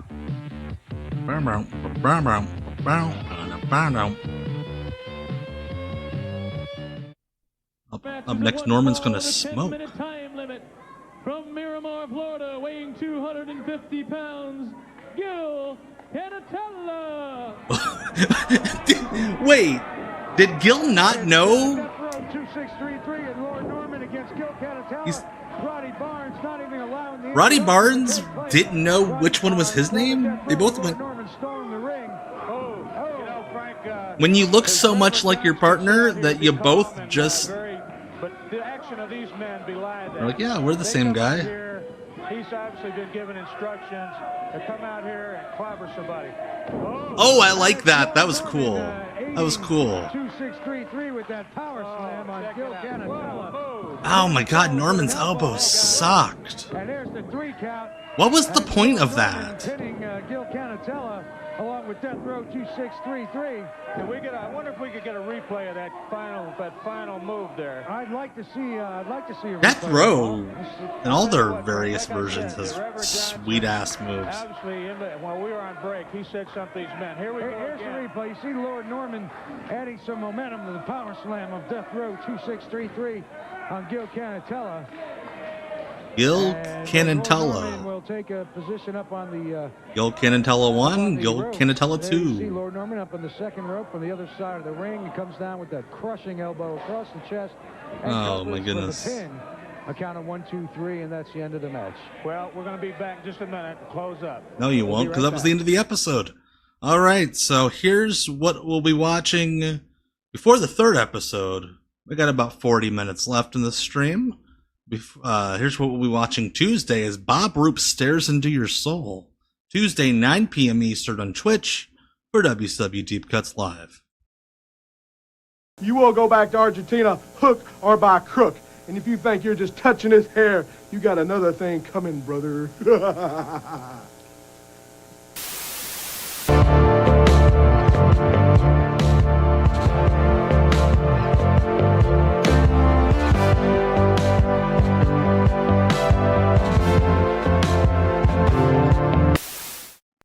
Our next match is a junior heavyweight. All right, so that's Tuesday.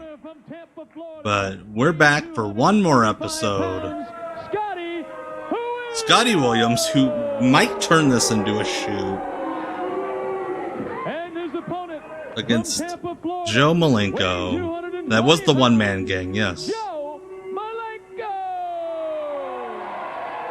Okay, well, there you have the introduction. Hey, Joe, do your Going up pose. against Okay. Joe Malenko. This is for the GWA Junior Heavyweight title. This is the first match in the ongoing tournament, Bob.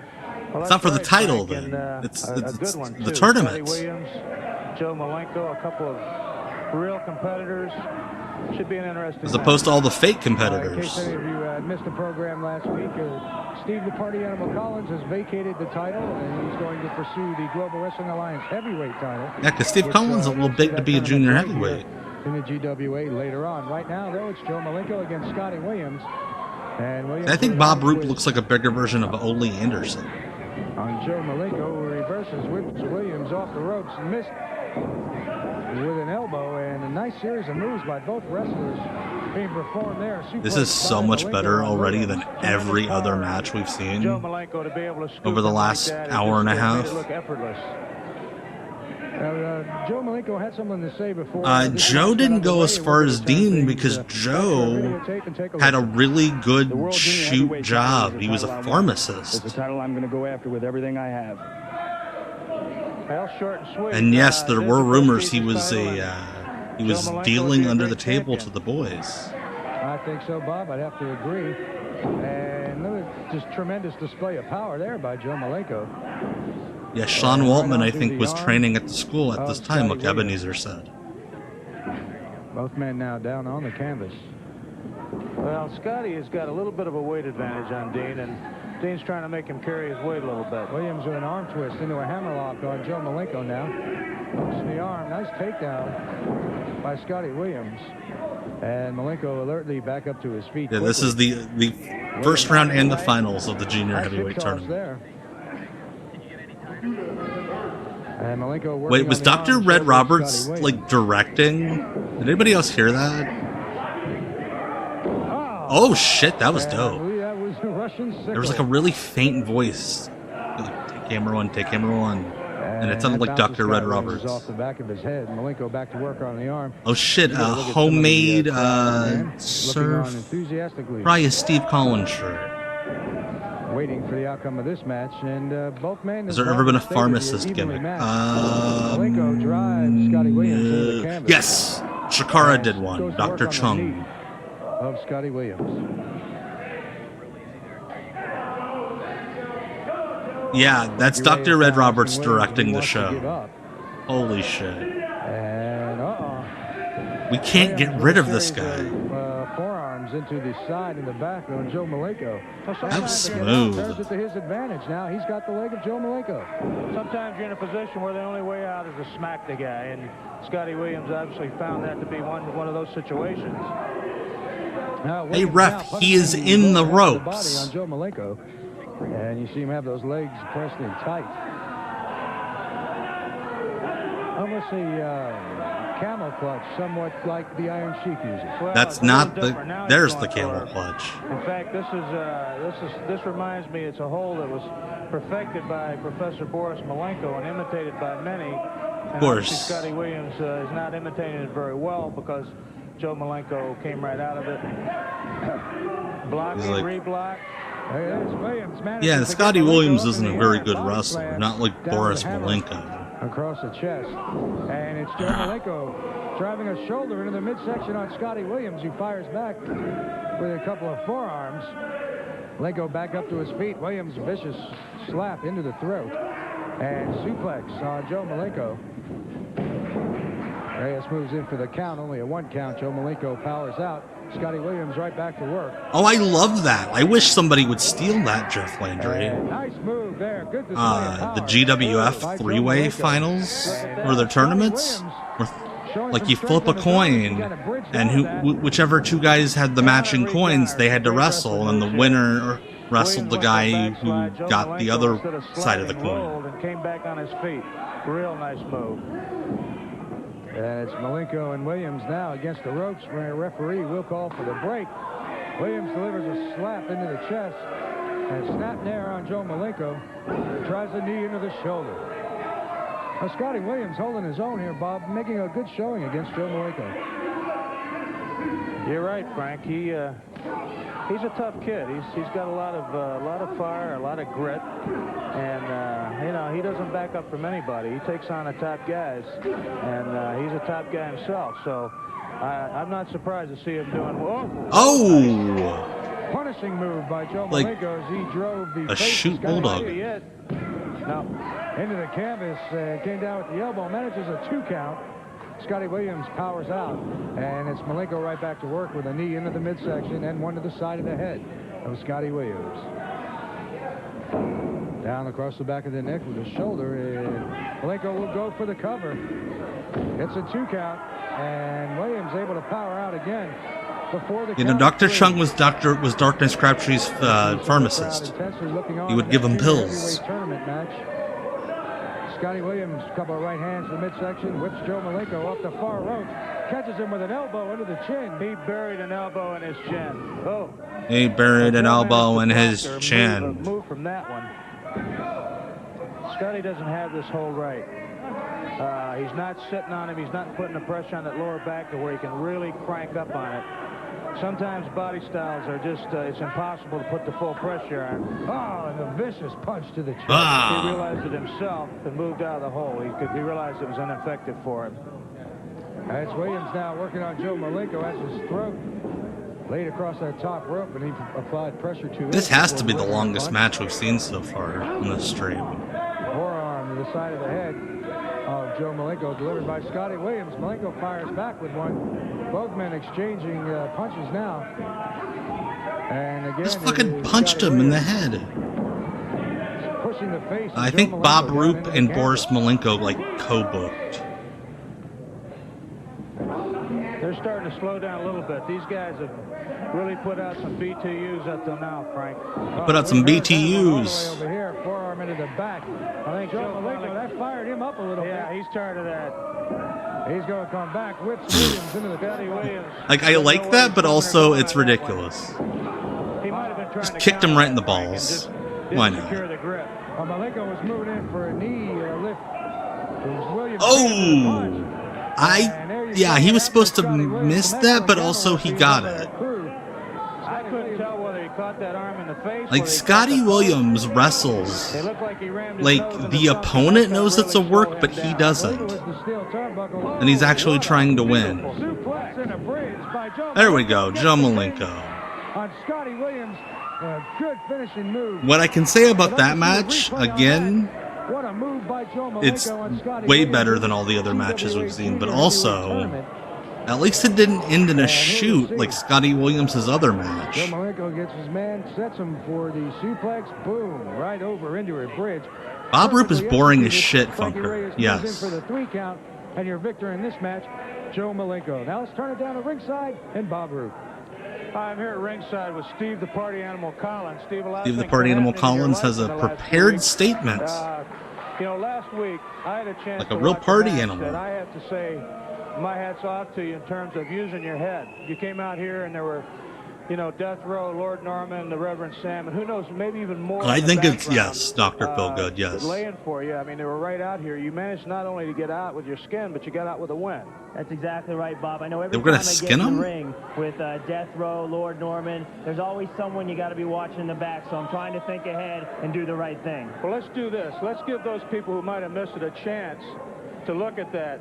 It was a great match. I think you're going to enjoy it as much Yeah, as let's I did. explain what he's holding, though. Oh, look at Lord Norman. Slapping him. Slapping the shit out of him. Steve Collins outside, 3-2-6-0 with a knee into the back. That's a series of right hands by Norman. No, he slapped him. It wasn't a punch. He was just slapping him.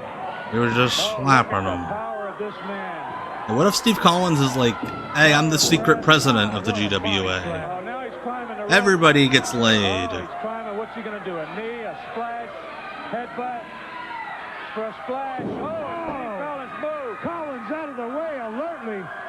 Had his wits about him, moved out of the way. That could have been a finishing move. Collins going up for his move. Lord Norman in the ring. Lord Norman trying to get him up, and it's Norman. People, the people of Tampa fucking love And he's on his back now in the Steve corner. Collins. 3-2-6-0. Charges the ring. Collins out of the way. He's got it. Hooks the leg. And it's Steve Collins with the 3 count on 3-2-6-0. Steve, the Party Animal Collins, pulls off a victory on one of Death Row. As you see a juvenile. Well, Steve, that was a great win for you, and it was by something, a pre-taped interview that you had shown earlier that played, or you made earlier and played at that time, show that you were planning for that sort of thing to happen. And let me tell you, though, this has put you at the very top of the hit list for that whole organization. Right, that's exactly right, Bob. I know I'm at the top of the hit list, but I'll tell you what. I'm not afraid to get in the ring against any one of those guys. But they have one thing that I want, and that's the television championship. Lord Norman, you have the television championship. I have a contract right here. That's not a con. There's no. I'll step in the ring if you put up your At least put it in like a folder. That thing is more wrinkled than his ball sack. Yeah, he has a horrible voice for this character. Thank you, Steve. Like, he sounds like an accountant. The challenge is open. Now, we have an exceptional situation here. Scotty Williams, who was just at that match, has apparently been injured pretty severely. We want to take you to that right now. Oh, God. Scotty Williams down on the floor right here next to the table where Matt apparently has suffered a broken nose in addition to a deep laceration across his face. You can see him being administered to. He did. Oh, shit. Yeah, he got fucked up. Of the match, I believe he hit his face off of the pole. And I also believe, Bob, that we're looking at a broken nose here as well as a serious laceration of Scotty Williams. And you can see everyone applying the ice packs. He was out cold. Scotty Williams was out cold. I mean, good on them, I guess, for being like, hey, this shit hurts. This is real. But also, this is a tape show. He managed to get up and actually come out and try to complete the match. Wow. And, you know, you got to give the young man credit. Don't fuck with Joe Malenko. That's guts. You know, again, out on his feet unconsciously. But is that Harvey Picar trying to help him up? He is definitely. And the nurse is like, get the fuck away from I just him. heard somebody call the paramedics, and he is seriously hurt. His nose is broken. His neck's not Going broken. on right here beside us at the table. I'll tell you what, we need to get some order restored here. What we're going to do is go to a quick break, and we'll be back with more Global Wrestling Alliance action right after this with an update on Scotty Williams. Yeah, what the fuck happened? Our next match is a one fall with a 10-minute time limit. In this corner, Our next match is a one fall. 235 pounds, Cliff Sheets. Cliff Sheets, hey, he was an enhancement guy for WCW for a minute. And his partner from Tel Aviv, Israel, weighing 230 pounds, Seth Rubenstein. I think he's supposed to be a babyface. And But this their opponents from North Vietnam. yep, he is, and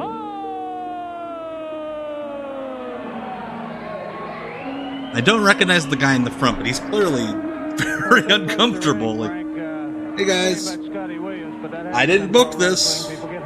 Yes, they do. Occasionally it happens severely, as it did in Scotty Williams' case. We'll try and get more God, on this that music. for you before the end of the program. Right now, you see the Viet Cong making their way into the ring. They'll be moving out against Cliff Sheets and Seth Rubenstein. As you get a good look at Dr. Red BC Men and Ho Chi Men, of course. Dr. Red seems very gleeful as usual. He's happy when things are going his way. And, Yes, there's Dr. Red. Situation, because he's looking real pleased. We weren't mad at the Vietnamese anymore, but this is pro wrestling in America, and we just needed to be mean to people that aren't American. Right now, it's Cliff Sheets moving out against BC Men. And Sheets on the initiative. Frankie Reyes gets a clean break. Wolfman center of the ring, and it's BC Men going right to work on the leg of Cliff Sheets. Stretches that hamstring muscle and kicks Stretches the knee. hamstrings. And it's BC Men going right to work on the leg of Cliff Sheets. And I think that leg's probably injured already as you see him stretch that muscle again. Yeah, he's definitely using that I style. don't know what they're chanting, but I'm sure it's racist. We heard that one echo out throughout the arena here. Snap there. Cliff Sheets able to tag up with Seth Rubenstein. Now moves out in the ring against the VC Men. All right. Oh, and a back spinning back kick. Wait, so Carl Gotch was VC Men's father-in-law? Followed by a bolo forearm. Wow. And Rubenstein down on the canvas now. VC Men picks him up, chop to the throat, sends him over into the corner. Good on him. Face off the turnbuckle. And Ho Chi Minh moves out now with a series of kicks to the midsection and a few to the back now. Seth Rubenstein. I mean, I believe it. Yeah, Carl Gotch was in with the Malenkos. Oh, goes down across the arm with that knee and his boot into the midsection. Oh, VC Minh, Viet Cong and company had some comments to make. You realize these dudes would be just as hated by racist Americans if you were like, hey, they're Japanese. Buddhism. These are all philosophies of the Eastern mind. These are things that I, Dr. Red Roberts, understand.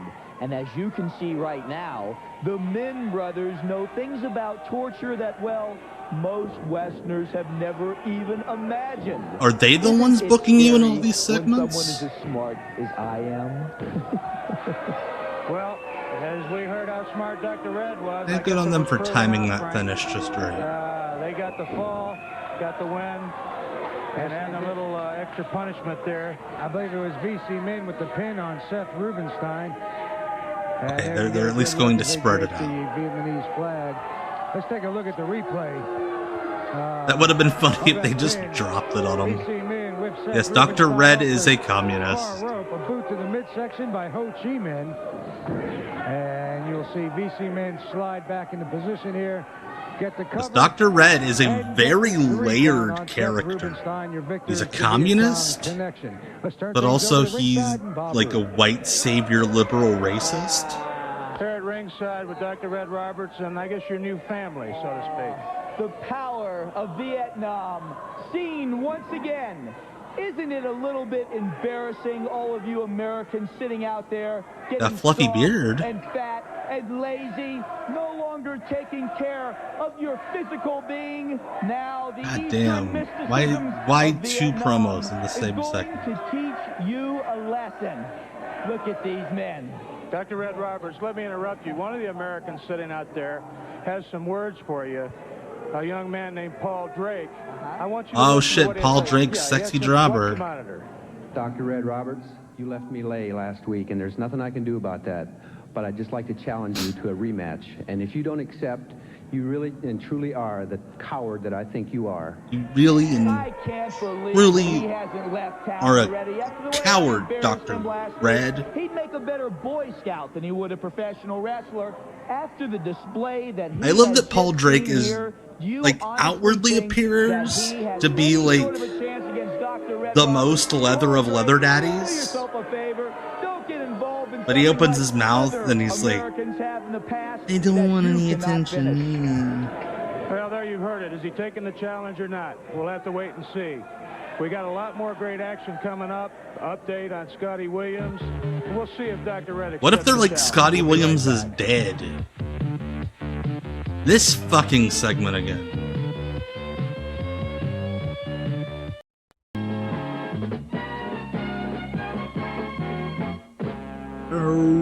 Hi, Bob Roop at the matches with Dr. Red Roberts. Our subject this week, Lord Norman, specifically the big change in the man. Dr. Roberts, Lord Norman immediately began to change when you handed him that television title on TV. Hand him the title. I had a bad knee. I had wrestled Soul Man Alex G. Oh my God, he was a champion. I went to a private position. And he couldn't. Oh my God, he. Of fucking course. He was the TV champion, and he's like, I'm not doing a job. He's a fucking manager. Well, regardless, he was the TV champion while being everybody's manager, and he's like, I don't. No, I'm not doing a job for these fucking guys. So he gave up the belt. Yeah, they are trying to do Siskel and Ebert with fucking Bob Roop. These fans here never really appreciated my talents. Each time I came out here and wrestled, either they went to the bathroom or they went and got popcorn. And I know right now that I'm the best wrestler in the global wrestling alliance. I do that none of these people have ever seen before in their lives, okay? And I would like the TV people at home and the crowd here in the audience to know which man is behind my success in winning this title. James Johnson, the Reverend James Johnson, and Death Row. Here's a man. This has been established before. He would call me at my house and tell me how good I was. He would pat me on my back every time I had a victory here with the Global Wrestling Alliance. He seems like a good friend. Why are we booing that? That is Norman Smiley, yes. And close friends, and this is my family. Now, who am I to judge who a person decides to associate with, what group they decide to affiliate themselves with? I have no problem with that. It's the diabolical... yes, Dean Malenko got Norman, and it was Dean Malenko and Conan both put in words for Norman. Let's take a look. Here he is against Steve Collins. This is a move that's used a lot, technically illegal. Is anyone good on the mic? Not here. Actually, Dean Malenko might be the best promo in this company. Like, he cut a pretty good promo earlier. Basically use hold to dictate his style. And now here he is with it looked like a spear. And here's a guy with a Sammy Davis Jr. haircut and a steroid body Holy He has some great holds, shit! but I don't think enough to make him a champion. Wow! Just saying it out loud. I give him a thumbs down. I give him a thumbs down as well for being the traitor that he is. Bob Roop. Dr. Red Roberts. Wow! Our next match is a one I 10-minute time limit. did not expect that. From Denton, Texas. Oh, hey, Rusty Brooks again. 65 pounds, Rusty Brooks. What was that sound? You know, Frank, we haven't seen Like a Professor Malenko yet. While we're waiting on 60s him, he had some words sitcom earlier about the bass. situation.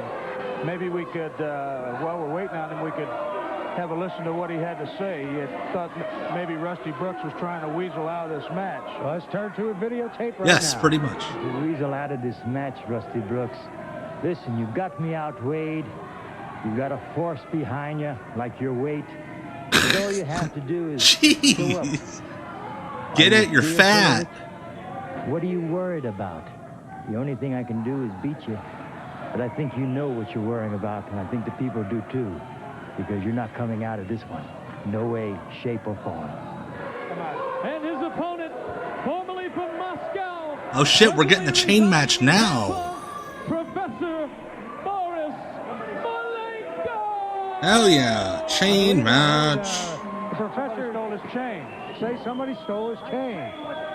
Victor Necrofunk, thank you for the follow. Is that a young L. Ron Hubbard? Oh, Pearl Harbor by Rusty Brooks. Here's the Professor, Boris Malenko. Brooks going right to work on the Russian wrestling great. Malenko, of course, insisting on a chain match. Rusty Brooks saying, you know, never indicating that he wanted anything to do with it.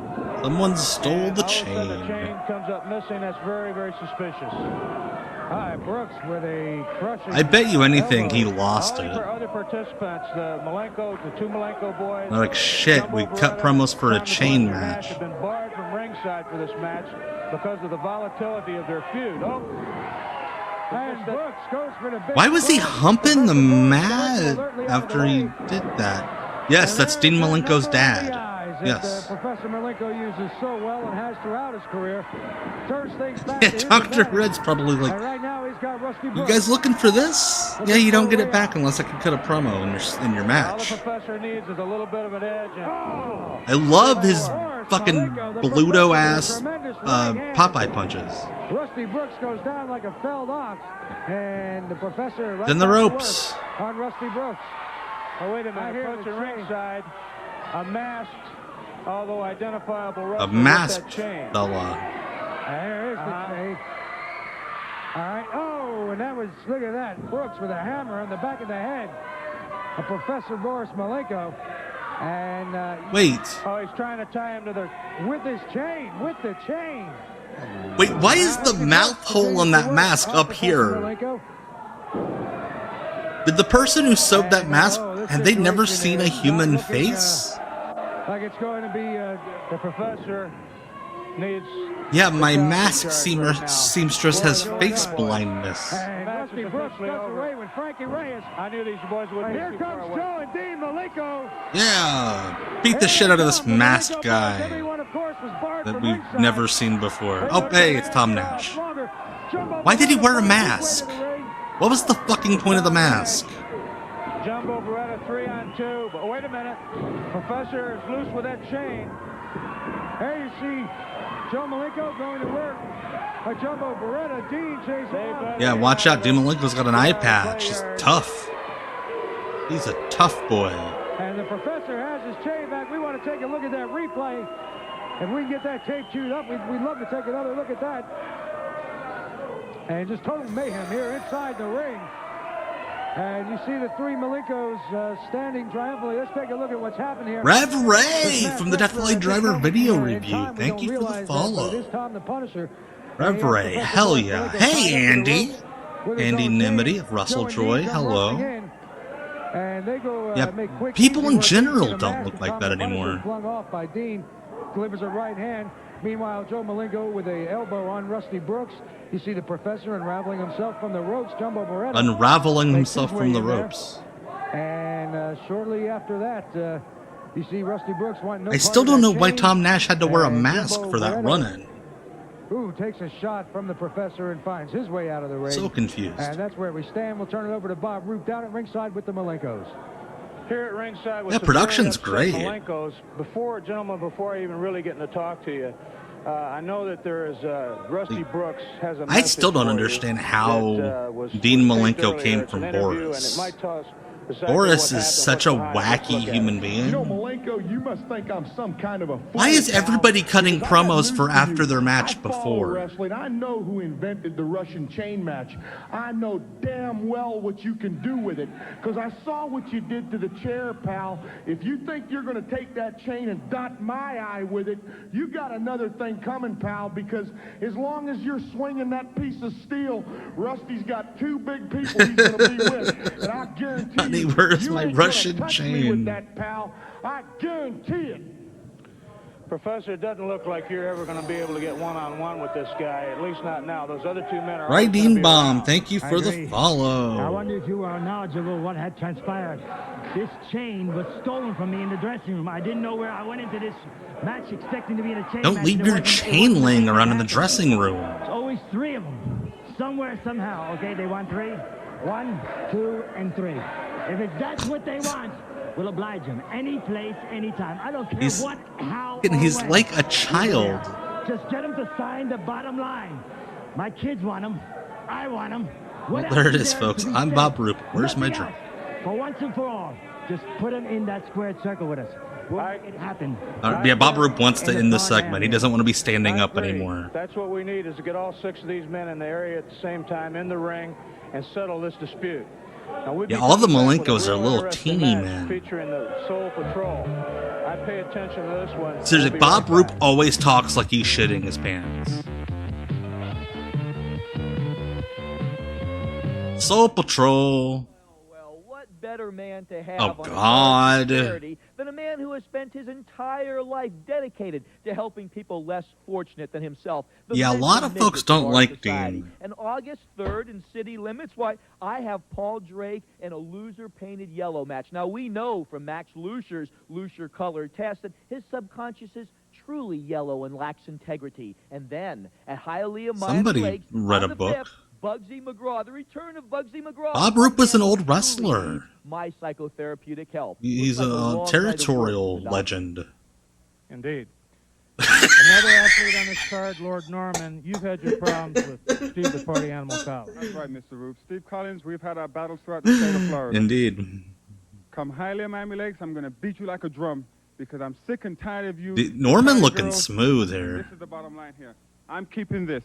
There's no way you're going to take it from me, whether it be Hialeah, Miami Lakes, or City Limits. Yeah, why doesn't anybody in this promotion wear their belts? Great action coming up. And last but not least, Rusty Brooks. Yeah, you better believe, last but not least, Malenko brothers. These two look like City they're on a Limits. If you bowling beat team me and together. Jumbo, I've got to wrestle your old man in a chain match. It's not going to happen. If there's anything left over at Hialeah, Miami Lakes, you're coming after this. It's not going to happen, pal. This may be for charity, Rupert. Remember one thing. Oh, it's a charity friend show. you need is a pest. Our next match is a one fall with a 10-minute time limit. In this corner from Puerto Rico, weighing He keeps saying 200 this match is a pounds, one fall. The Invader number 3. And his opponent from Tampa, Florida, weighing 210 The Invader pounds, from Puerto Rico, number 3. Again, this is Dean Malenko with his eye Okay, there you have patch. the introductions. Invader number 3 going up against Dean Malenko. This is for the GWA Junior Heavyweight. I wonder who's going to win, the promoter's son or a wrestler in a mask that we've never seen. Vacated the title. The Invader with a shoulder block on Dean Malenko and into a side headlock on the canvas quickly in the center of the ring. Yelling at Smokey for being over the line. Again, this is a tournament match for the junior heavyweight title here in the Global Wrestling Alliance. Whipped off the rope, Invader number 3. A couple of step overs on Dean Malenko. Dean with a leapfrog. I hope he's not connected to the other invaders from Puerto Rico. Malenko back to his feet quickly into a side headlock on the Invader. I did did a stream a couple years ago. One of the In the first year of Deep Cuts Live, I did a stream, not with an eye patch, but like my eye was swollen. And I could only see out of one eye because I get really bad cellulitis because I had surgery on my eye a couple years ago and they didn't close it all the way. And look at that, nice move by Dean And Malenko. so yeah, I had a tumor removed from my eye a few years ago and they fucked it up. Oh, nice. Malenko tries to roll him over on his shoulders, gets a 2 count. That was a half roll-up, half suplex. A half roll-up, half suplex. In the far turn or turnbuckle. Malenko bounces out of the corner with a clothesline and sends the Invader down on his back. And it's Dean Malenko picking up now. Looks like he set him for the pile driver. Oh, right down on his head. Oh, yeah. Dean Malenko drops Invader number 3. Oh. And the Invader's like, fuck your pile driver. And Invader number 3 alertly raises the Yeah, my eye's okay for the most part. It just leaks a lot. Like, Both men I'll just be like sitting around and like tears will come streaming out of my eye. It sucks. Oh, I didn't even put that together. This was the year Brody died. Holy shit. That's a dark inside joke. Shoulder block by Dean Malenko. Step over and a leapfrog. There you go, Dean. What a move by Dean Malenko. Gets the 3 count on the Dean's eye patch was down at his cheek by the end of the match. He just doesn't care. He is very frustrated with his dad for making him wear an eye patch. Of course, came out with a real good one. Yeah, he made a nice move on that. Let's take a look at the replay. All right, we'll take a look at that. You see Malenko whip off They the rope. should have at least gotten Dean like an eye patch that fit. Turns around quickly, has him set. That's an unusual way to get into that maneuver. And Malenko pulls it off perfectly, and you see Frankie Reyes deliver the 3 count.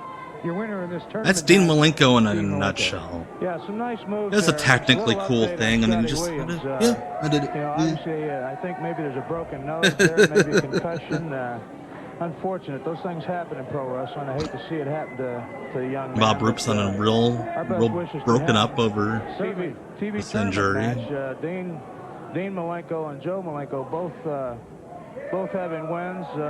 You know, it poses the thought that maybe somewhere in this tournament, these 2 guys might have to wrestle one another, which, what a great match that'd be. And, I have no idea who the other commentator is. I'm sure these brothers get along. I literally don't think they've said his name in any of the 3 episodes we've watched. On the Global Wrestling Alliance television hour, that Dean and Joe No, Malenko this is just a guy, Malenko student they put under a mask. You're absolutely right there. In bone. Hopefully it won't have to come down to that, but it may.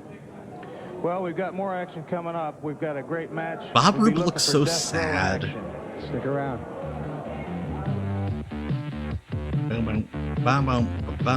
That's a good point, Rev Ray. We talked about it earlier. He went to the CVS or whatever that wouldn't have been CVS back then. But he went to the drugstore that Joe worked at and just grabbed one off the shelves. Accompanied by Lord Norman.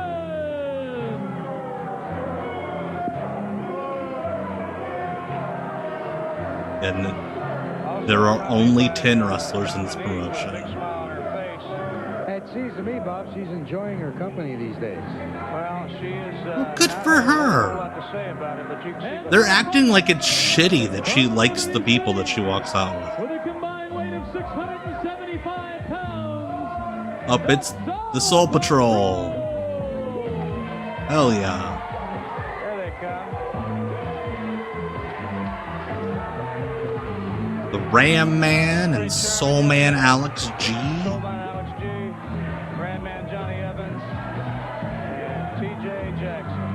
TJ Jackson. Kids love him. They just need somebody doing commentary that's awake. Yes, Rev Ray, Norman is a catch.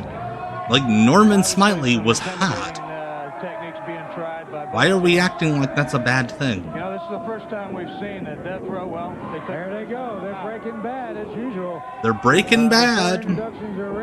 Were they in jail for cooking meth? These guys just get in there and start wreaking havoc. Right now, the Soul Patrol is out there with Death Row. And 3-2-6-0 and 2-6-3-3. I would forget those numbers if I were commentating. They do have the prisoner numbers in Magic Marker, yes. I hope so. I'm gonna put that in my will, Andy. And the Soul Man, Alex G. Here lies Tom. Norman Smiley was hot. They are using Push It by Salt and Pepper, Trying to get yes. things going. Now it's Lord Norman out in the ring against the Ram Man, Johnny Evans. Well, I was telling you about the idea that adding Lord Norman to this retinue was a brilliant move on... Oh, they're chanting Norman. Norman. by bringing a skilled trainer... Yeah, Norman Smiley's a handsome guy even now. Also having great educational... Especially then. He can teach Not an ounce of body fat on him. Death Row something about how to wrestle and make them a double threat or even a triple threat. All right, now it is Lord Norman who is threatened. As the Ram Man Johnny Evans, you just seen a tremendous elbow being applied and a right hand. That's going to be interesting. This is the first time. The commentary is much harder than a good commentator makes it look. They're in a normal match and not. I don't know, Rev Ray. It would make sense that it was the Ram Man for Puerto Rico. I'm not for sure. A right hand into the midsection by Lord Norman, followed by a slap back of the neck. A slap back to the neck. You know, the Soul Patrol had some comments, Bob, about this matchup that we're seeing right now. Let's turn it over to the Soul Patrol. Reverend JJ. Wow, they're playing it during the match and not after. But you know better than that. And we're going to prove to you today and all these people here and people sitting at home that you don't have to join a rat pack consisting of 2 ex-convicts and an English muffin carrying a TV title. Sucker! And an English muffin. I guess he told them. How about? Well, what he was talking about was, you know, he's asking to join him. Join his club. I'm not sure exactly what he's talking about. Unbelievable clothesline there. It looked like it took Ram Man's jaw right out of socket. Turn it into sawdust, would appear. Are you thinking of Al Sharpton, Rudrick? That one all the way across the Oh, ring. what the And it's Death Row going for the pin on the Ram Man. Like, Death Row, you could tell he was trying to save that because he noticed that Ram Man was in the ropes, but instead of pulling him away, he's like, I'm just going to jump on your face. The ring now, and a tremendous forearm under the chin of the Ram Man, Johnny Evans. Norman Smiley's a heel. Middle of the ring. These guys are really powerful. Oh, okay. Look at that. Tremendous display of strength by 263. Agreed, Andy. He didn't have him deep on that one, and he just reached in. We need more and big, lifted him up slow with one arm. guys. A 300-pound man. The English stud muffin, Ray. Yes. I'm sure that should have been his nickname. The English stud muffin, Norman Smiley. Patrol, I've asked you twice to join me, and twice you've turned me down. Remember, 3 strikes and you're out. Today, what the fuck does that mean? You have no alternative. He's gonna kill them? Well, it sounds like, Frank, if he can't get him to join him, he's going to try to beat up on him until they just cave in. And this man is persuasive, but I don't think he's going to be able to turn these young men around. Also, why is everybody in this promotion held at gunpoint? Way of working your way up the ladder and Xanax Championship Wrestling. Being comrades. Joe Malenko, pharmacist.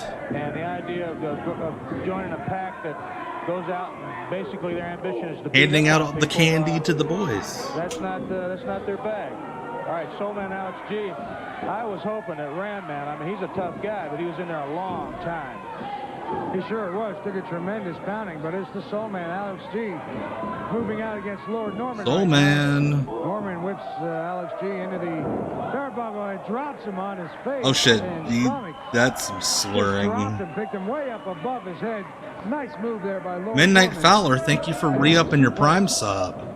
Much appreciated. By Lord Norman, who covers, gets a count of 2.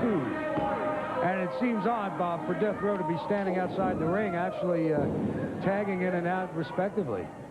You're right, Frank. It's an unusual. Wait, do you think they can't understand what tags are?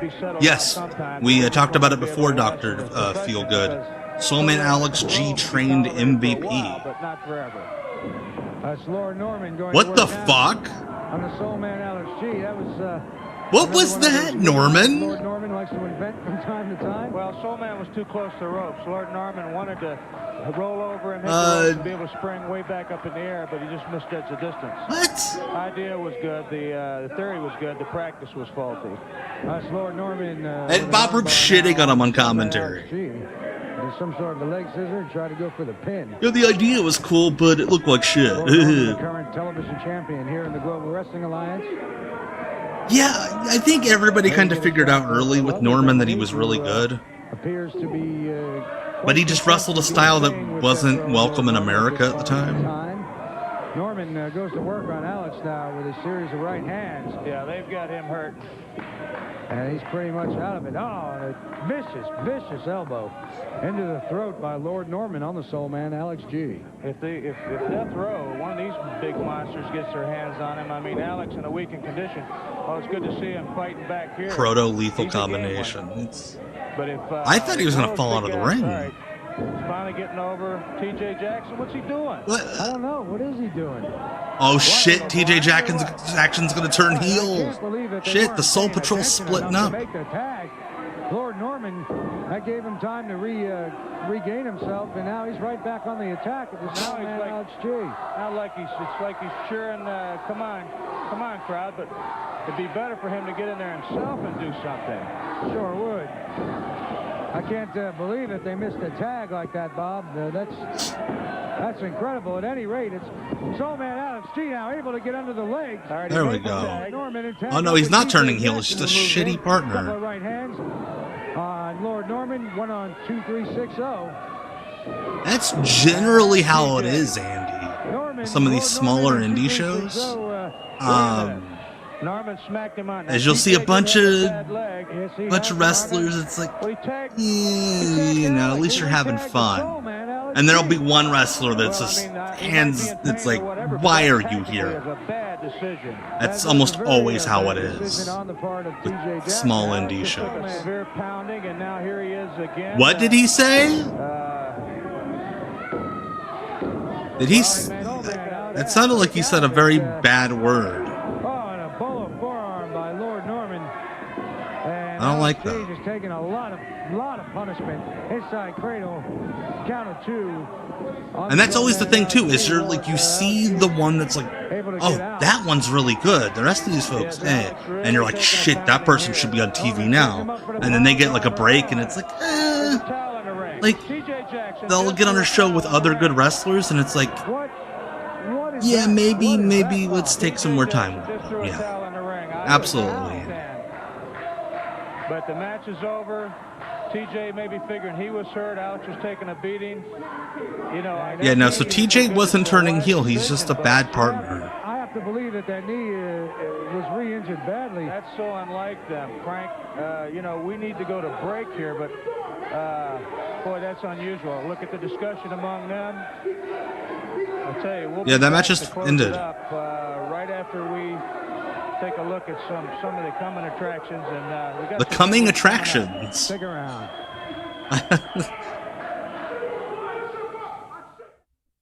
Alex, good match, good win. Where's the other guys? The Soul Patrol been having a little slight problem, but like any Ram Man got dressed really quickly. In a team. We have a lot of fights and what arguments, happened? We always stick together. Right now, we doing all right. TJ settled down. What? Everything okay, we're doing it again.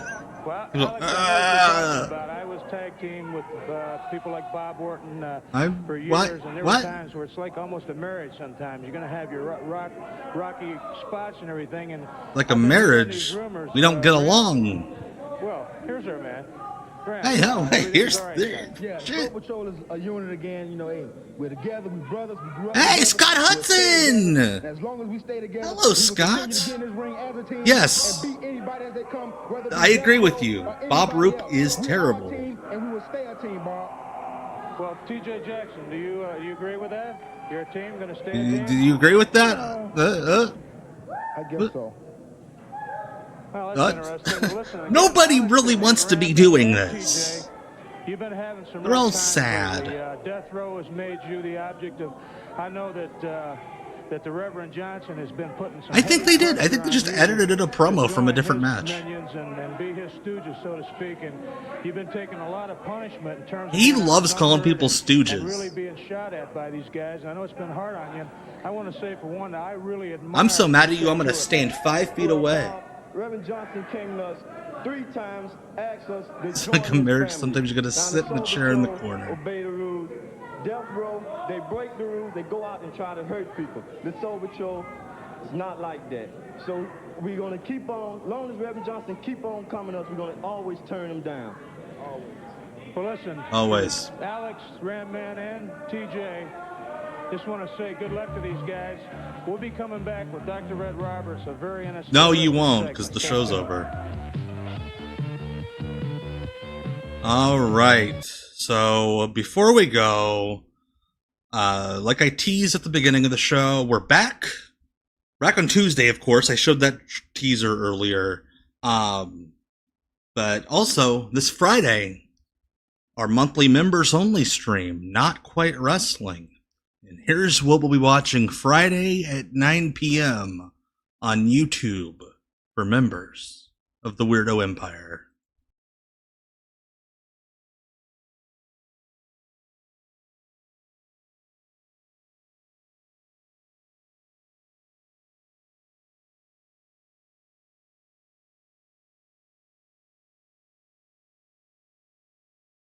On the wall of death, can Sly Fox find a new hairdresser? Will Ms. Georgia Huss meet her match before she becomes Gator Bait?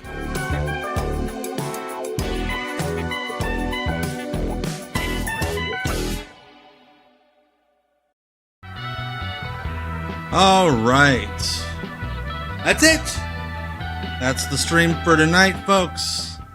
Thank you all so much for hanging out with me for the last 2.5 hours, watching some Global Wrestling Alliance in old Tampa, Florida, with our sleepy friend Bob Roop. So again, thank you all so much. I appreciate having you all here. I hope you come back Tuesday at 9 on Twitch. I hope you come back for the members-only stream Friday night. I just hope you come back in general. I love hanging out with you all. This has been a blast. Thank you all so much. It's almost 10:30 on the East Coast. I'm not going to say you have to go to bed, but it's not the worst idea. So, and Andy, 9 p.m. Eastern. 9 p.m. Eastern on Friday. So, salute to you all. Have a great night. I'm going to get some more water.